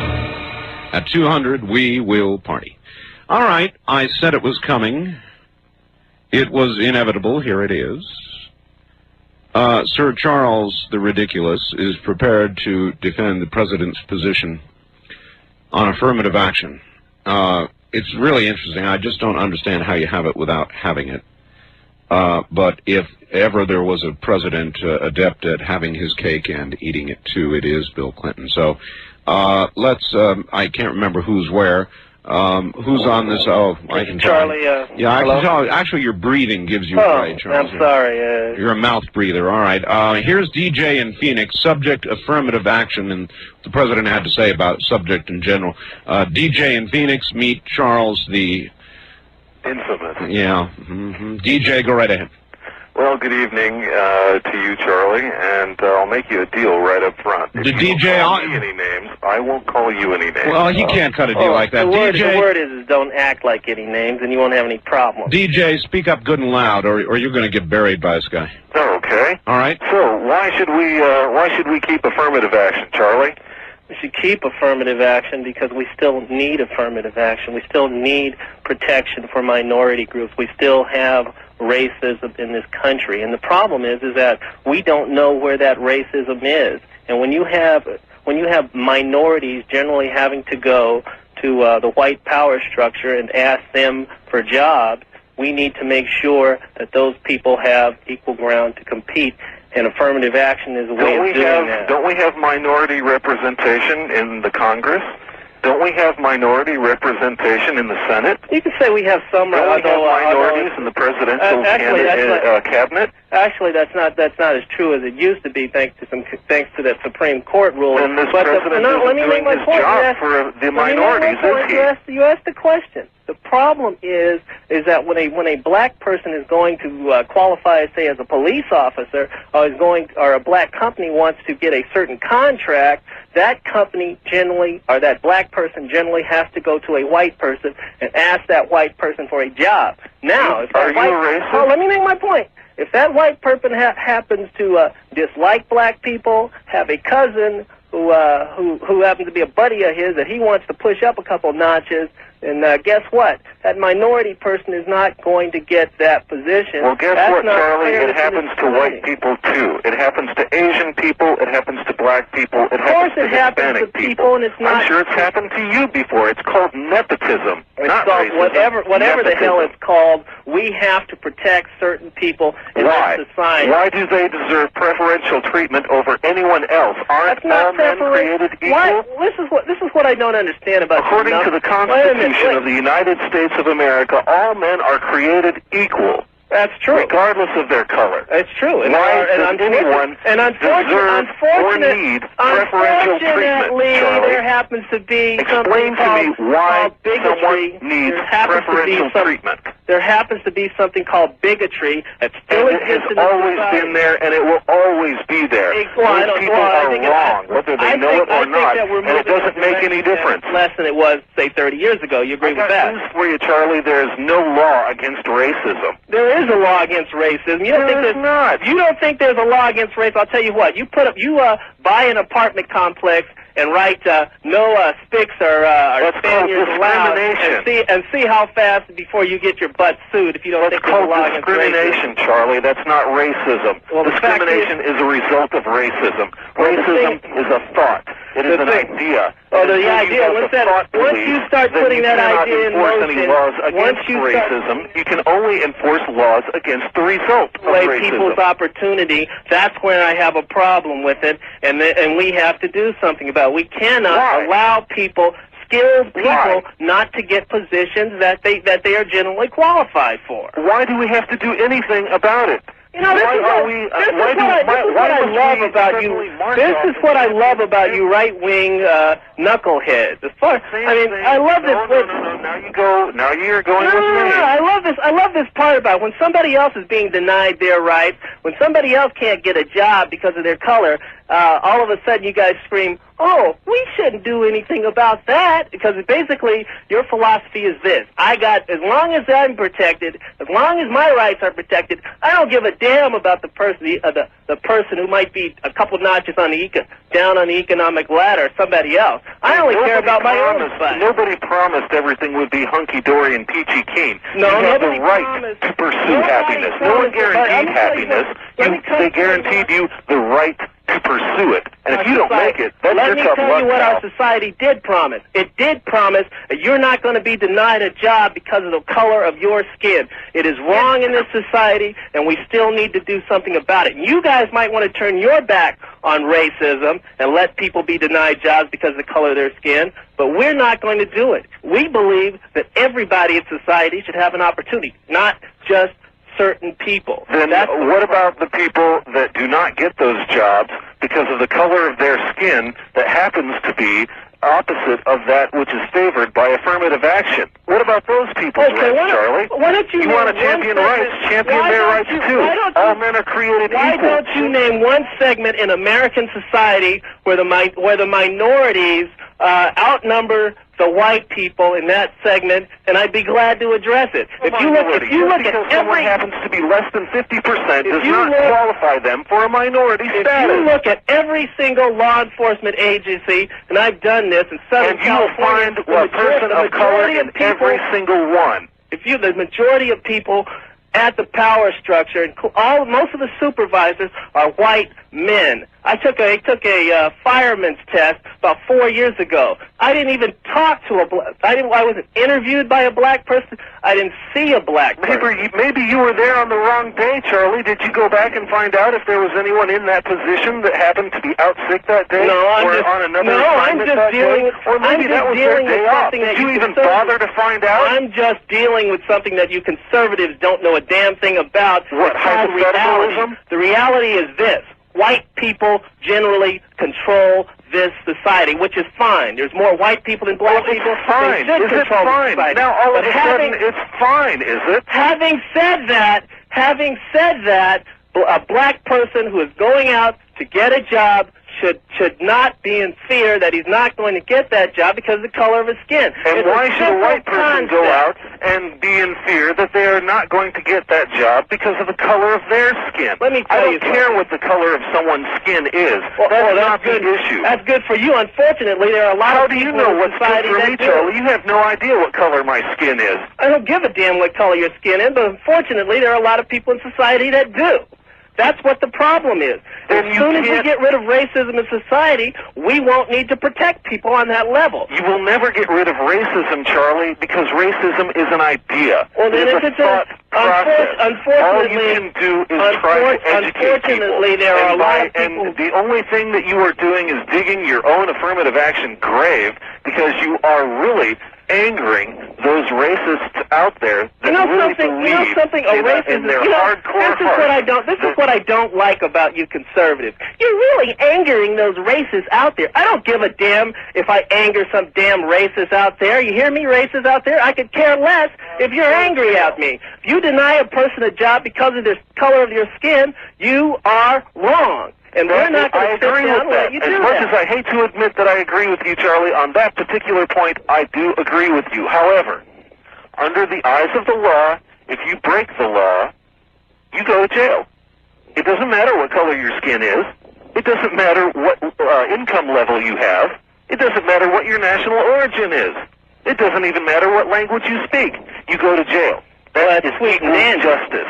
That's and it's the same thing in the. It's supposed to be the same thing in the workplace. It should be the same thing. And why is that not so? The problem in the workplace is that what happens is that when you have certain people who decide who gets those jobs, if we don't say that some people, because of the color of their skin, there should be some doors open to them, they're going to say, hey, you know what? Maybe my Uncle Charlie should get that contract. He really needs it. And hold it. You know something? I was living in the city and 2 black people mugged me the other day, so those black people can't be trusted, so maybe they shouldn't get a job. Now, you know good and well that because I'm white, and I know that white people talk like that in private, don't they? Well, that certainly is a racist thing for you to say, Charlie. I know that white people, I happen to be white, my uncle says stuff like that. And I certainly, if he were trying to decide, if he had to decide between a black person getting a contract and a white person, he's going to pick a white person. Well, that's his prerogative, isn't it? He's the one hiring that person for his business, isn't he? Not if it's a federal contract. Well, then you have to play by a different set of rules, don't you? Exactly, and that's what Bill Clinton is talking about. Yes, you do. And the different set of rules that federal contract. All right. I'm getting into the middle of this now. Time's up. It's thank you both very much. That was a good, spirited debate. Subject of worth giving it a little bit of time. So I did. And you're welcome to comment on it, and we'll be back with more.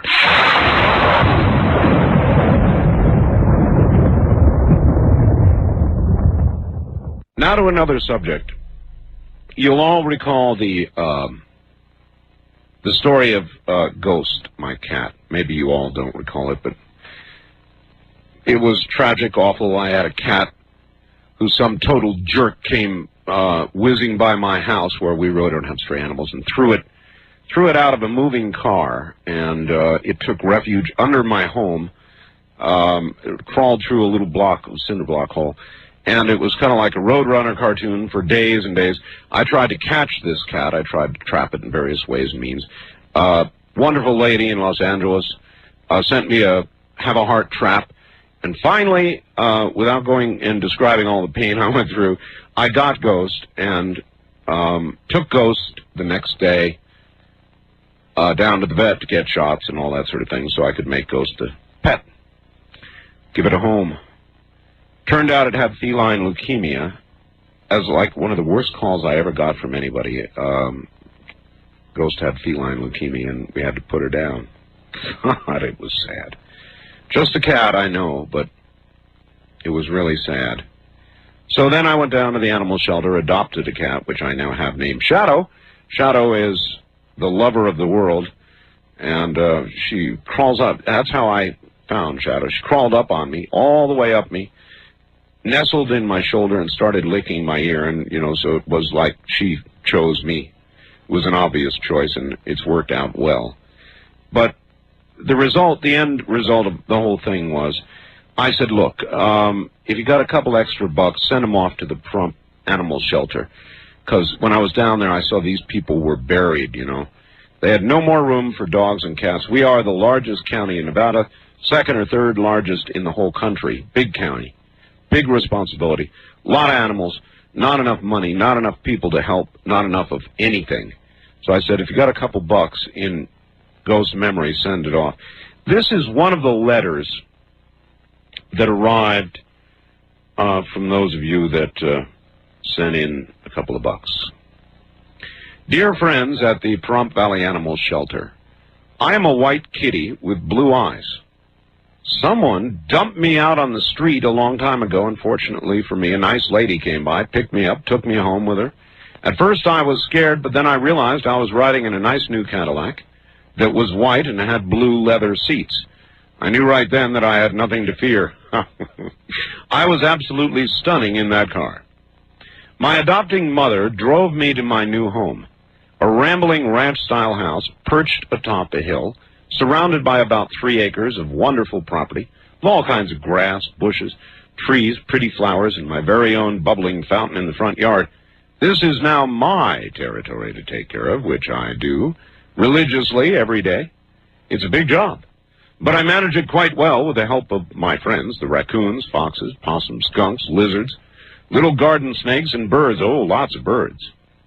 When I get too hot, I scratch on the screen, and my mother lets me in where it's air-conditioned. If it's rainy or windy, or if I get cold, one scratch on the screen gets me inside where it's warm and dry. If I'm wet, I get a rub down with a big old fluffy towel, and of course, I've got my own private dining area where I'm never given anything except that which pleases my palate. My parents know I simply won't eat anything I don't like, so there's no need giving it to me. It took a long time to train them, but they've finally gotten the message. By the way, I sleep with them in their king-size bed, too. Got my own foam rubber pillow, which is placed right between theirs. They worry about me if I'm out at night. About once a year, I have to go get shots. I hate it when that happens. Oh, well, that's life in the big city. I was listening to Art Bell tonight with my mother, and I heard about Ghost. It made me cry. The same fate could have happened to me. I asked my mother if we couldn't do something to help the other little animals and the nice people at Pahrump. She said she thought that's a good idea. So here's our check. I hope lots and lots of other people will send something in, too. This could really be a great thing. Now I'm thinking that just maybe little Ghost was not really an Earth kitty at all. I'm thinking that just maybe little Ghost was really an angel kitty, put here just temporarily to perform a good deed that couldn't be accomplished any other way. Stop and think about it. If you were an angel kitty, where would you go to get the word out? Well, of course, you'd make a nuisance of yourself right under Art Bell's house. Stay under there being cute and clever. Just long enough to become famous all over the United States and have everybody all concerned about you. You just thought you put Ghost to sleep. No, no, no. Ghost had everything planned. She simply checked out, said mission accomplished. She hasn't got the time to hang around there any longer. Other animal shelters need help too. She's somewhere else now, putting the same act on again and again.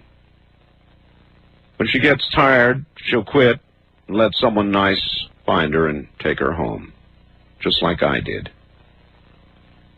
Sincerely, Snowball. And there are some cat paw marks at the bottom of the paper.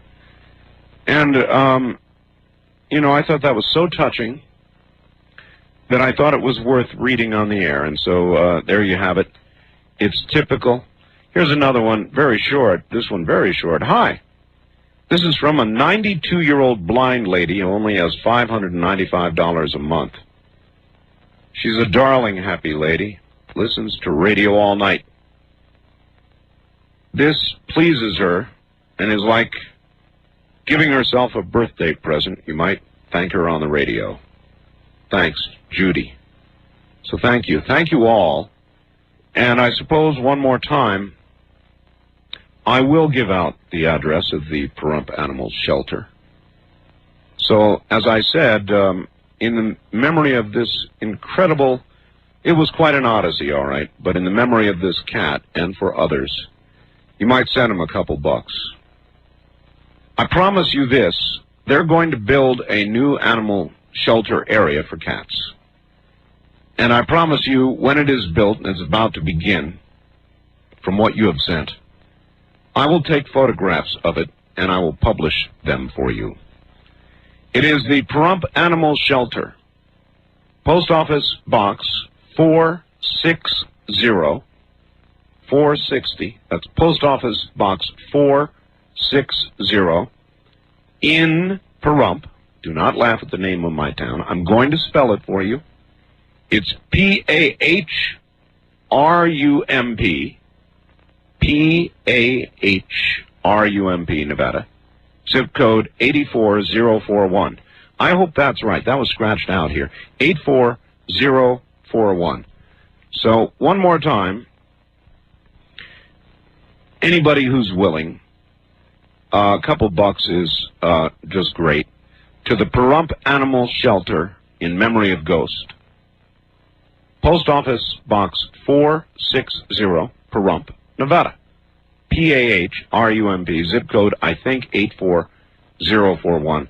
And I'm going to check on that. If I've got to correct that zip code, it doesn't feel right. Maybe it is. But if I've got to correct that zip code, I will do so. And again, to all of you who donated and made possible what's about to happen, which is going to save many, many animals from me, and I'm sure from Ghost. Thank you. We'll be right back with more from the high desert. I'm Art Bell. You're listening to Art Bell, Somewhere in Time on Premier Radio Networks. Tonight, an encore presentation of Coast to Coast AM from July 19th, 1995.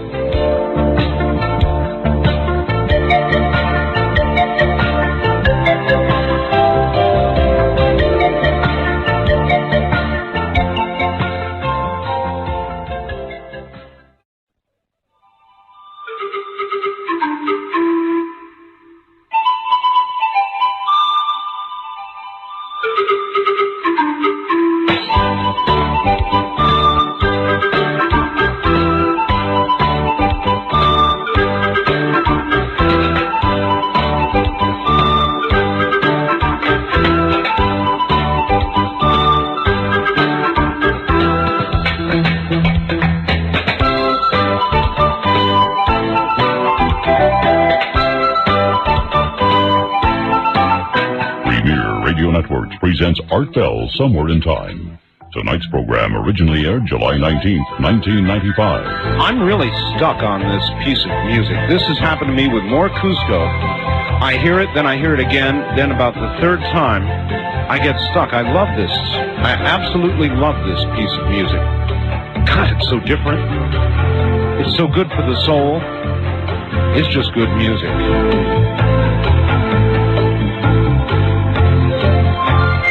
Yeah, nice. Anyway, welcome back. Final live hour. Then those radio stations that go on and take a repeat of the first portion of the show that many times has been missed will get a repeat of the interview with Ambassador Keyes, presidential candidate Alan Keyes. Very dynamic individual. And one station that is going to be carrying that, there's a big surprise. In fact, let me again repeat, KDXU in St. George, Utah now carries the show, and they're doing it early. It was due to begin, we thought, around the 26th, but lo and behold, there we are. So let me hold open my toll-free line for about a half hour here.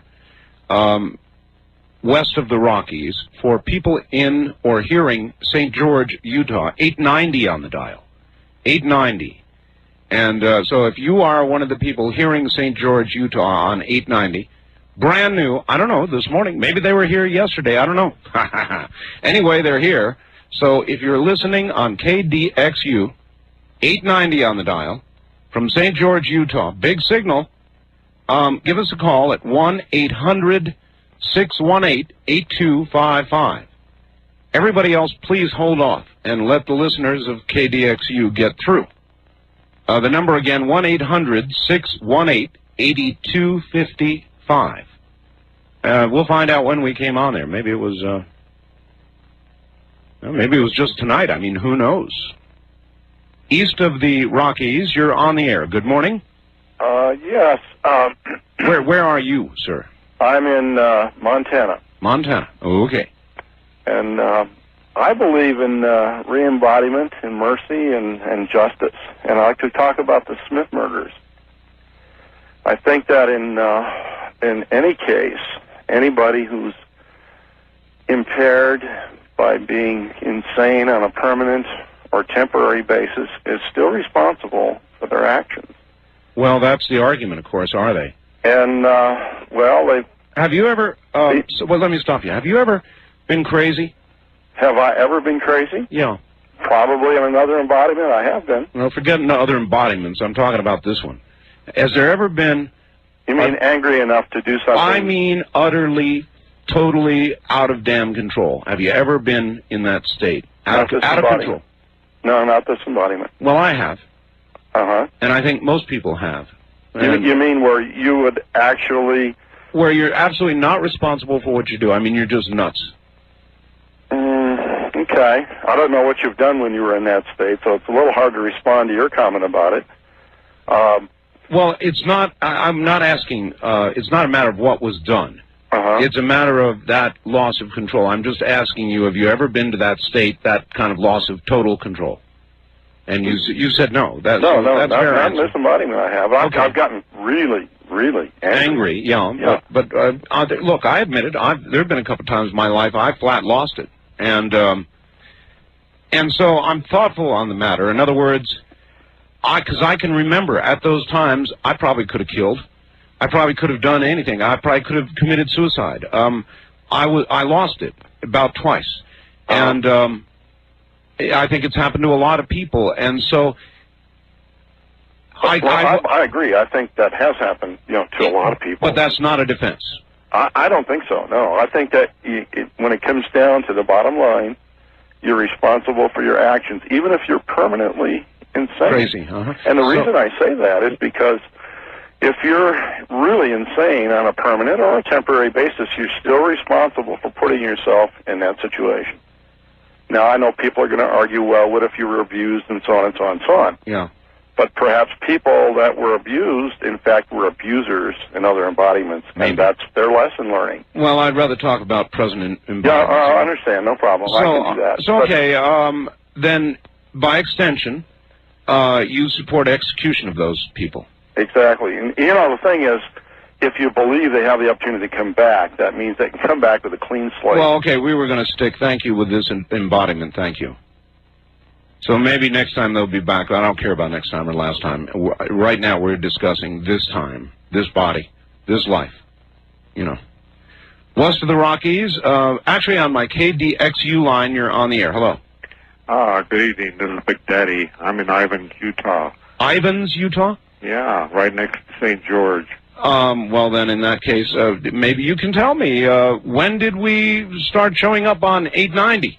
This is the first time I picked you up. I've been digging you out of the fuzz out of San Diego. So this is coming in a lot stronger, needless. Oh, yes. KDXU is coming in well.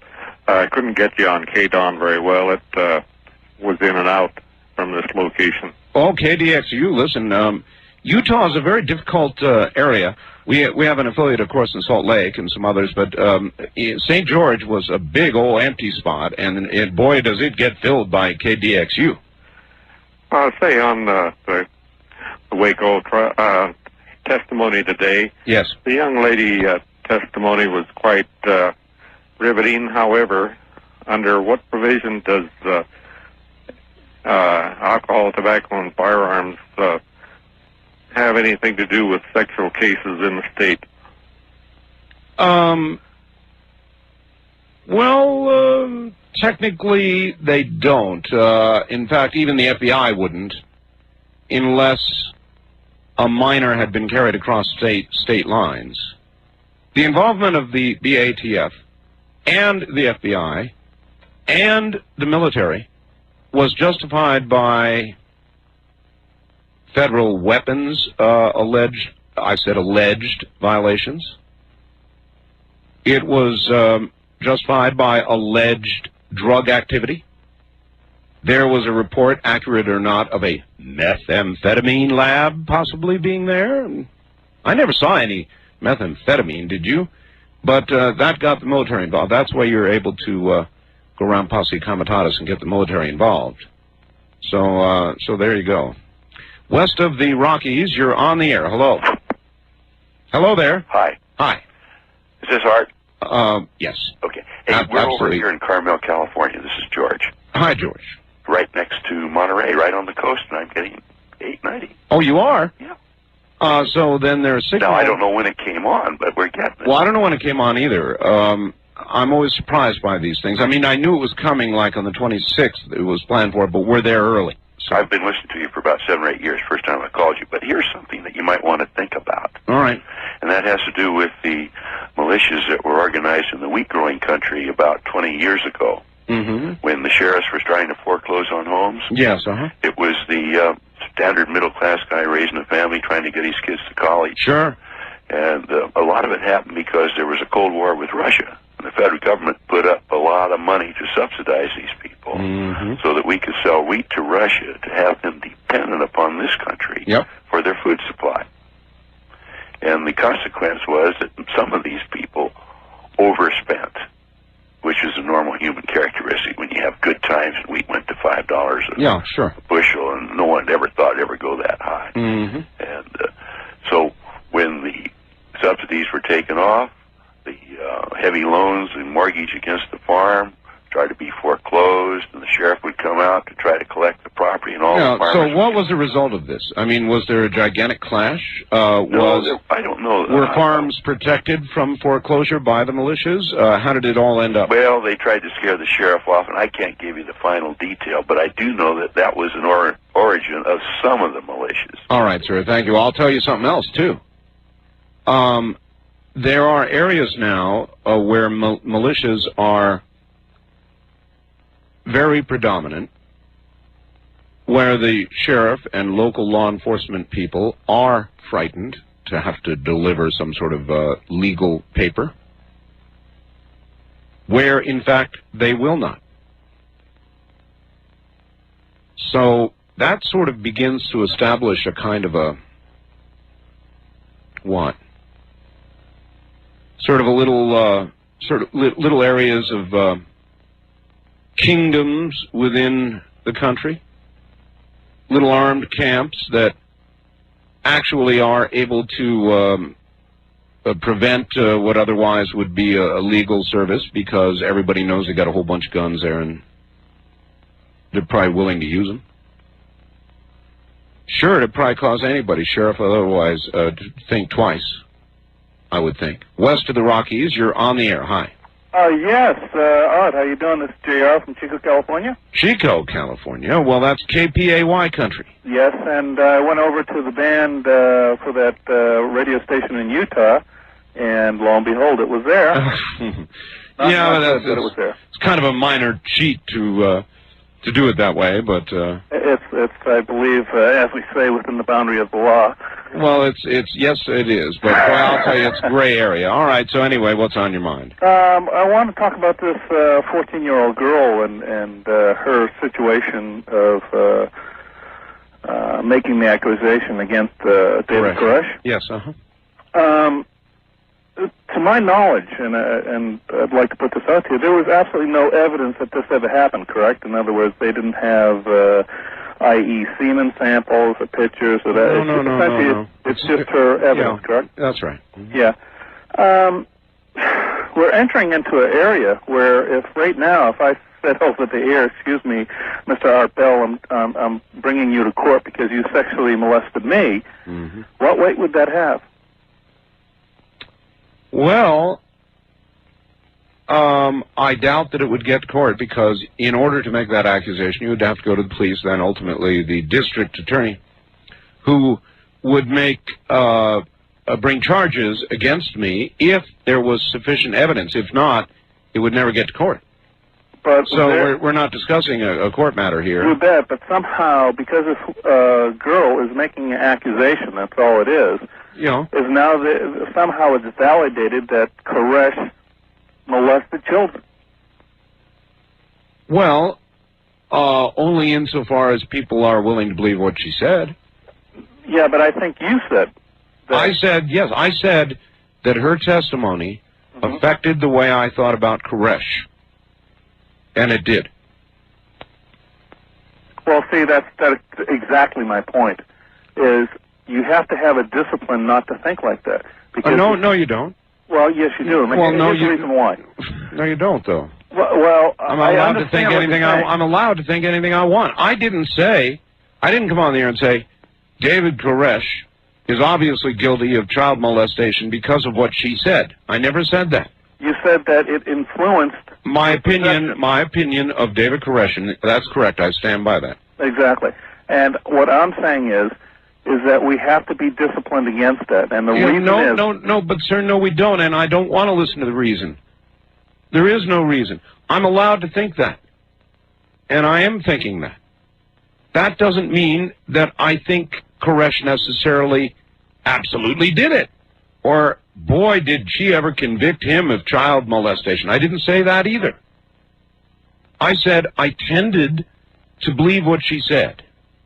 Yeah, I think she was coached. But I think she was telling the truth. And so, that's just I think. It's not he's convicted of. It's just I was affected by that testimony. I admit it. East of the Rockies, you're on the air. Hello. Oh, good morning. Where are you? I'm in Kansas City. Kansas City. Yes, sir. And I'm Old Joe. Old Joe? And how old are you, Joe? Oh, God, my bones hurt. I'm just barely 59. 59? You're not old, Joe. I know. I'm going over the hump this fall. Anyway, what's on your mind? Well, one of the main differences between the Mexican population and the American population as far as fomenting a revolution is concerned is that... You didn't call earlier, did you? No. No?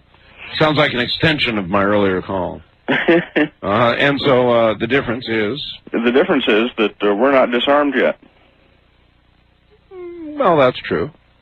And for that matter, the Mexicans are not really... There's a lot of guns in Mexico, sir. I mean... There also is unreported revolution. All right. Well, thank you. Yeah, that's true. There's a lot of guns in Mexico. What do the people think? There are no guns in Mexico? Wrong-o. Now, there are fewer guns to the north in Canada. I wouldn't say they've been exactly disarmed either, but it's pretty well along the way up there. There's a lot of guns in Mexico. Plenty of guns.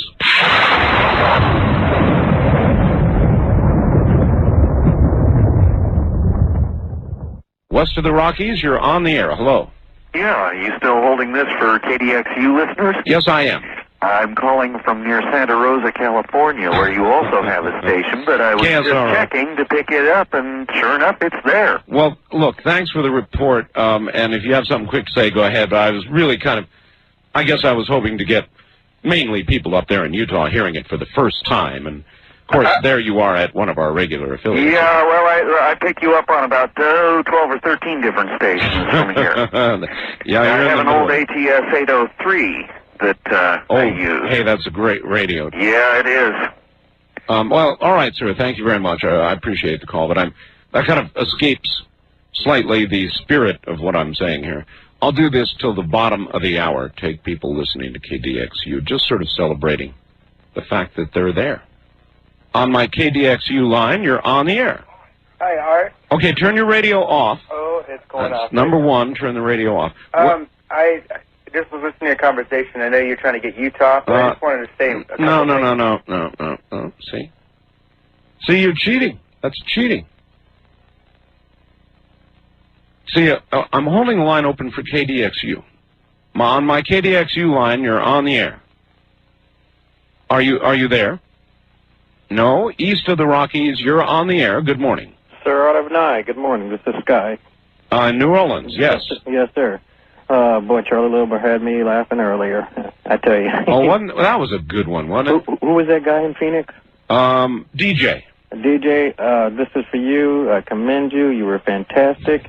You blew his fecal matter out of the proverbial water. I mean, he reminded me of me. That was, he spoke with fact, and Charlie, like all of them, don't want to be confused with fact or misled with the truth. They go ballistic. Right. Just can't handle it. And I got a theory about Charlie. I think it's one of two. Either he's practicing for public office and he wants to get, the liberal vote, of course, or he's a stealth conservative. A stealth conservative? Yes, he's playing that role. Oh, I see, in order to actually help the conservative cause. Don't think that hasn't occurred to me. But the trouble is, he does it too well. You can tell it's him to the core. Yeah, that's it. It really is to the core. All right, sir, thank you. No, I believe that. I used to think Charlie was actually trying to do damage to the Democrats with his rhetoric. And one might imagine that, but no, I'll tell you, it's the truth. He believes, incredibly as it may seem, what he mouths. West of the Rockies, you're on the air. Good morning, Art. How you doing? Okay, sir. This is David Morting again. I was listening to Charlie's debate a little bit, and he sounded like he was back in the 60s and 70s. I think he'll never get up to the 90s at all. I was talking to a young man. He was an entrepreneur, and he's a Black American, and we talked about this affirmative action thing a little bit. And he said it was good for the 60s and 70s, but now there's too many stuff in the books or on the law books to correct that if something does happen into that area. Mm-hmm. And that's what he was talking about. So the idea is now to focus on people that are handicapped or something like that. That's what it was originally for in the first place. All right, sir. Thank you. No, it wasn't. It was originally to correct past discrimination, severe discrimination, and I think that affirmative action at one time was justified. I think that time is over, and I think the focus now should be clearly on equal rights and equal opportunity. And I can't recall who said it, but whoever he was correct. I have no objection to laws that demand equal opportunity. Opportunity, chance, competitive, fair ground. I support that sort of thing, and but not preferential treatment. And I can't see how you can have your cake and eat it too unless you're Bill Clinton. In other words, we shouldn't have quotas, we shouldn't have preferences, but we should have affirmative action. That's a ridiculous statement on the face of it. Affirmative action is quotas and preference, or it is nothing but two words, affirmative action, and means nothing. So yeah, you're darn right. I enjoyed hearing Charlie wiggle. It was very, very entertaining. There's simply no case there. We're going to break here at the bottom of the hour. I want one more call from a listener to KDXU in St. George, Utah, which slipped in as an affiliate. 890 on the dial, big signal, on the west of the Rockies line, 1-800-618-8255. You're listening to Art Bell, Somewhere in Time. Tonight featuring a replay of Coast to Coast AM from July 19th, 1995.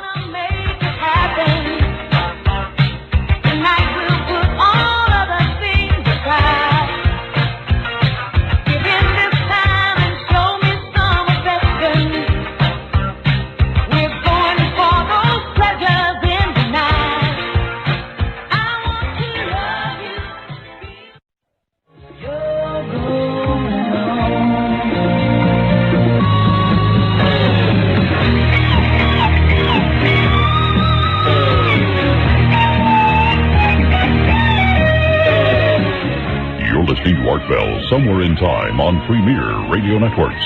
Tonight, an encore presentation of Coast to Coast AM from July 19th, 1995. Good morning, everybody. Open line, unscreened talk radio. This is it. From Bryn Mawr in San Francisco, for what it's worth, I can hear St. George here in San Francisco. Congratulations. And yes, I've been so angry I've lost complete control, only for a few seconds at a time. But there is a state of being that is blinding. Fortunately, most of us can avoid that frame of mind for long periods of time. Apparently, Susan Smith cannot. It really is a very interesting topic. Here's my one more call from up in Utah. Where? Ivans. Ivans, Utah. Listening to KDXU. Here you are. Welcome to the program. Well, thank you. Glad I was able to get through. Well, it's because I held this line open.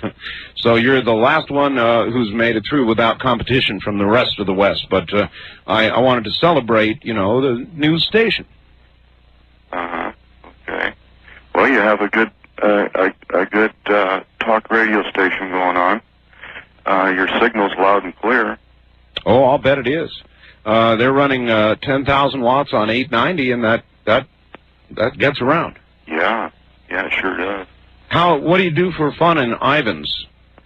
Oh, for fun. Well, mostly some yard work once in a while. And, yard work.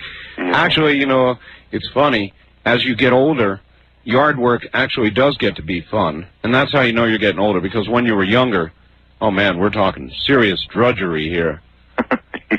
I used to have a lawn so big, sir, and I had a good mower. I had a lawn so big that when I finished mowing it, it was time to start on the first piece again. There you go. Yeah, that's great. Endless lawn. All right, well, listen, thank you very much, and KDXU for sending you along. I did. That's horrible. I mean, it's horrible. A lawn so big that even going out and spending like an hour and a half, 2 hours a day, doing nothing but cutting lawn, by the time you're done, it's time to start on the first thing again. So it's like a never-ending situation. I used to pray for cold weather. Anyway, Art just spent the last half hour trying to call. Lots of busies. Think I'd rather try my chances getting through this way on fax. Couple things. I listened with great interest the other night to the interview with Ray Santilli. I thought he was eminently credible. A breath of fresh air in the UFO biz.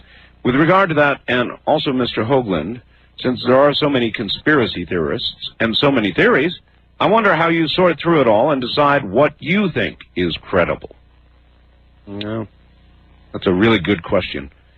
I don't know. I sort through and try to find and present the most credible sounding things I can as we explore these areas that are arguably a little different and a little abnormal. I try to find people in these areas that sound credible. Beyond that, how do you establish the credibility of somebody making claims that cannot be firmly established yet? You can't. So you just, you sort through. That's all. Art, a question and a comment. And on to the meat of the facts here. Question. Why do we call tuna fish tuna fish? We all know that tuna is a fish. So, why do we say it twice? We don't say we're going to have a steak cow for dinner or a chicken fowl, so why do we say tuna fish? I have no answer for that. And his comment. I think that all of the conspiracy theories are false. There is no trilateral commission. God, never say that. There is no one world order. It's all bunk. In fact, I think that all the conspiracy theories is a conspiracy. God, I like that, sir.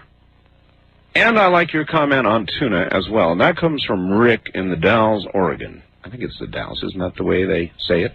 Wildcard line, you're on the air. Good morning, Art. Hello. Greetings from Reno. Reno. Soon to be the home of the tallest structure in Nevada. The tallest structure in Nevada since when? That's the truth. You haven't heard of the Silver Legacy? The Silver Legacy. You mean they're gonna make it bigger than Stupek's tower? That's right. Well, then Stupek has got to keep building. How much bigger than Stupek's tower is it going to be? I can't answer that. I don't really know how many stories it is. Probably classified because, you know, they know that if they were to tell Stupek how big it's going to be, Stupek would go beg for a foot or two more. Right. Yeah. Say, listen, I haven't heard you make mention of any title suggestions for your book. I mean, well, you know why? Because I don't want to get that started. I see. I'll run one by you. All right? Okay. That I thought of. What do you think of The Art of Talk? That's great. Just, thank you. That's just, I'm writing a book. They chased after me to write a book, so yeah, I'm doing it. And that's just one I've thought of, The Art of Talk. But I don't know if it sufficiently says what it is. But I thought it fairly good, The Art of Talk. But see, I don't really want to get this started. That's why I'm not mentioning it. So try not to call me on the air with suggested titles for a book. Send it to me in the mail or fax it to me. Otherwise, we're going to get caught in that quagmire, and I'm never going to be able to get it stopped. Hello, Art. Loved the debate tonight. I will say this. Charlie made a very strong case for retaining the 15th Amendment, but I don't recall anybody trying to repeal that. If one were to apply the 15th Amendment in this argument, one would see that affirmative action is, by application of quotas and preferential treatments, unconstitutional. But then, that's never bothered liberals before. That's from Kevin down in Phoenix. Wildcard line, you're on the air. Hi. Good morning, Art. Hello. I've been trying to get a hold of you for 2 weeks. Really? Patience finally paid off. And Well, I know you just got through. I just got through. Hear you saying you didn't want any suggestions for your book, but I've been... Well, it's like, see, now you started on the air, and you can't get it stopped. It's inside the bell. Inside the bell. And have a picture of a big bell like the Liberty Bell and have your body figure inside the bell. Well, I'll tell you what.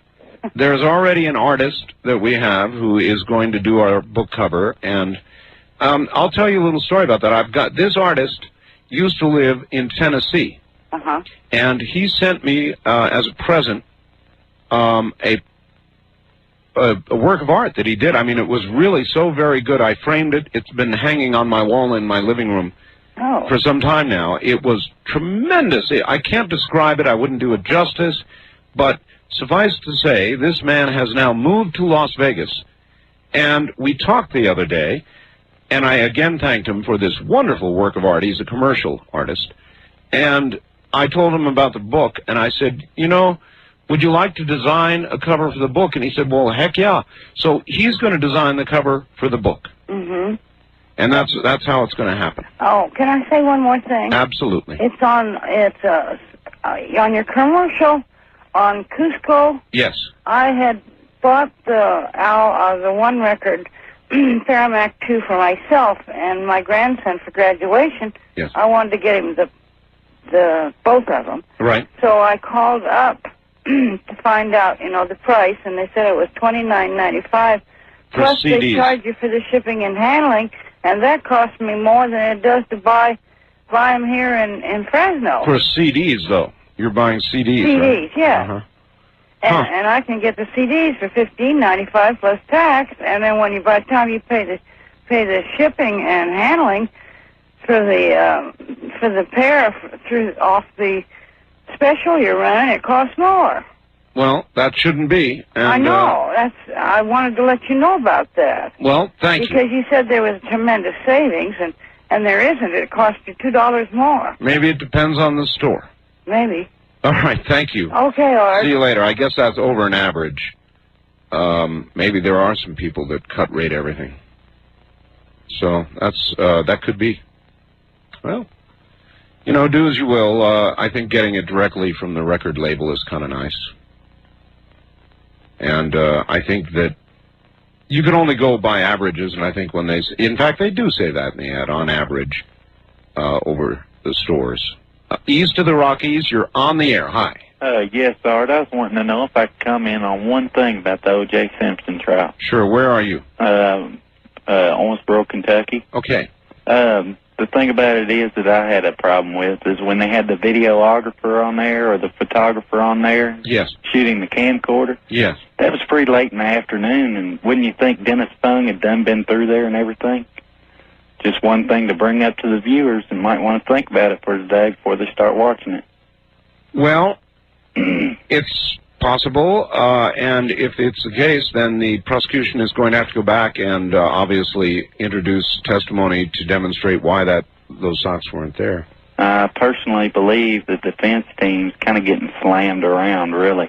Well, yeah, there's an argument that says they should never have even put on a defense, and they were ahead of the game when the prosecution got done and probably would have been guaranteed a locked-up jury. And there are those saying the defense is slowly harming themselves. Do you think they will put O.J. on, and would you if you were his attorney? Negative. I don't think he would. And also, if I was his attorney, I wouldn't. Possibly incriminating himself. Of course, you said earlier, and I perfectly agree with you there, on the fact that if O.J. gets up there, he may be an actor and stuff, but when you get up there against Marcia Clark, she's one tough lady. Oh, man. Like your show, keep it up the good work. All right, thank you very much for the call. One tough lady is right. She is. I've criticized Marcia Clark a lot because I think she has a propensity to whine, and I don't like her arguments made to Judge Ito. They're whiny. But when she gets on a witness, that is one whale of a woman. That came out well, actually. One whale of a woman. She really can go after somebody, a witness. She has a talent for that. She's in the right job. And it would be something to behold. Personally, I'm going to guess they are going to put him on the stand. I'll bet you. You know why? He wants to. He has told his attorneys that he wants to take the stand. Now, they can tell him no, but I don't think they can really tell him no. I mean, he's on trial for his life. If he wants to sit on that stand, ultimately he will. That's my view. We'll be right back.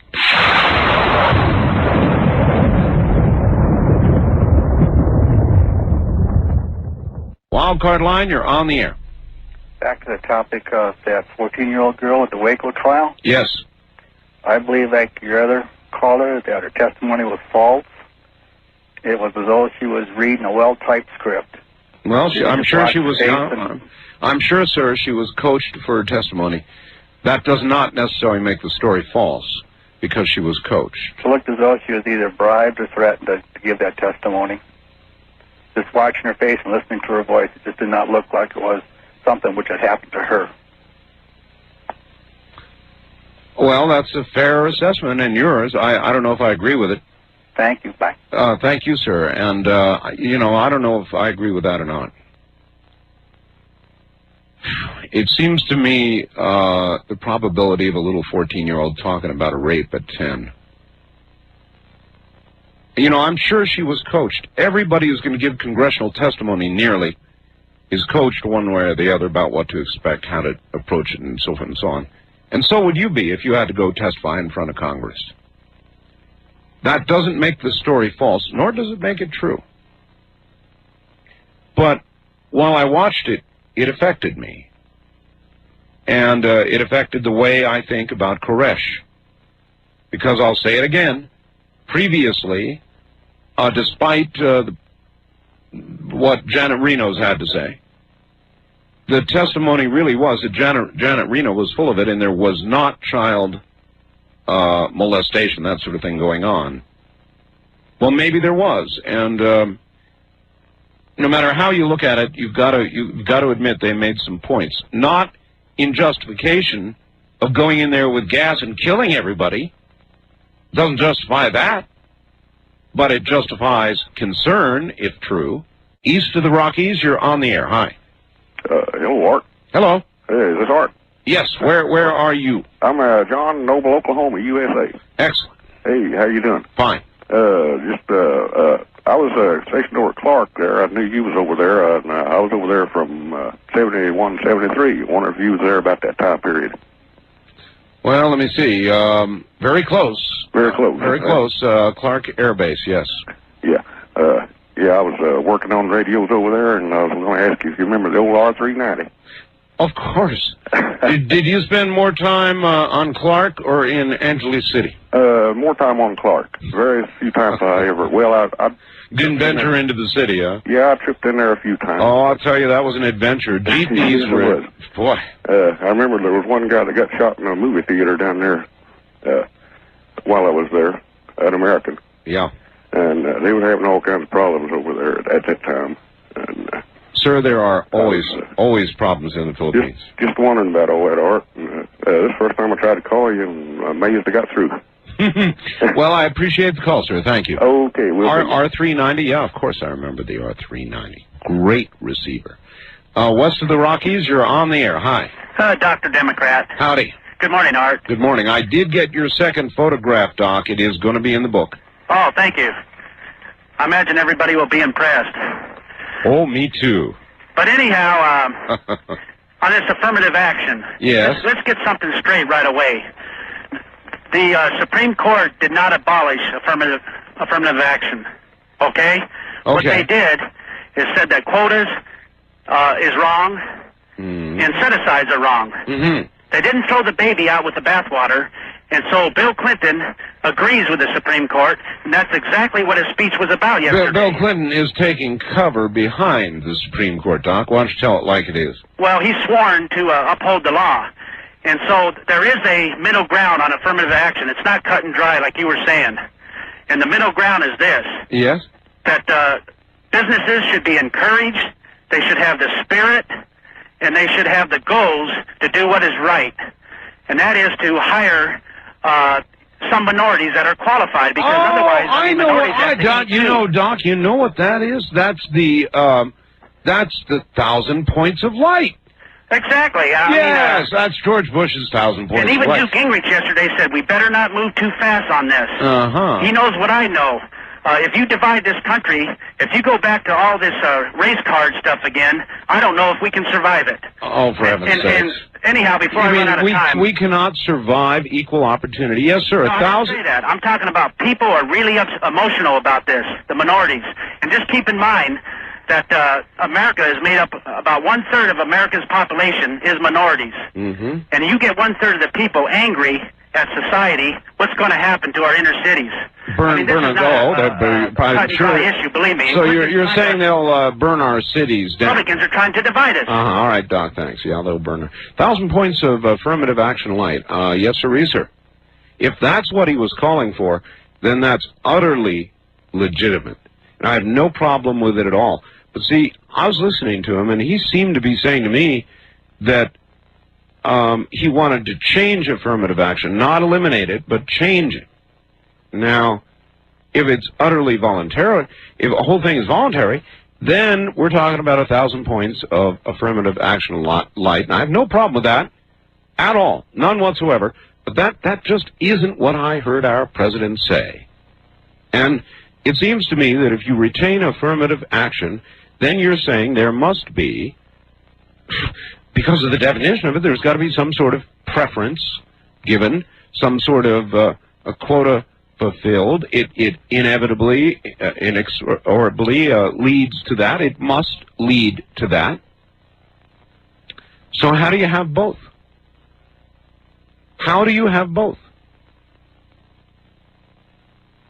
No, I'm sorry, Doc. I just didn't hear it as 1,000 points of light speech. I heard it as we shouldn't end it yet. I'm pretty sure that's what he said, Doc, actually. East of the Rockies, you're on the air. Hello. Going once, going twice, going 3 times, gone like the wind. On the wild card line, you're on the air. Hi. Hey, Art.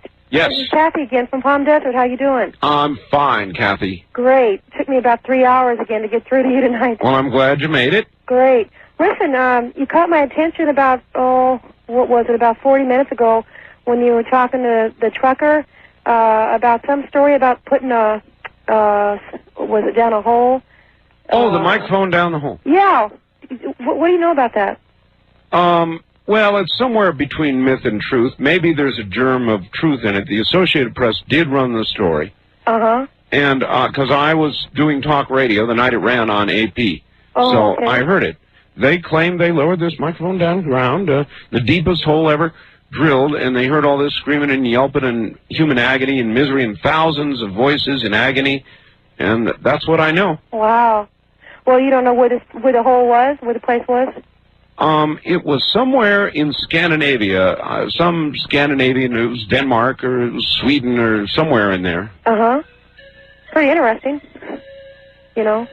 If you had been the one listening to the headphones and you heard that, Kathy, would it change your life? Possibly. Very possibly.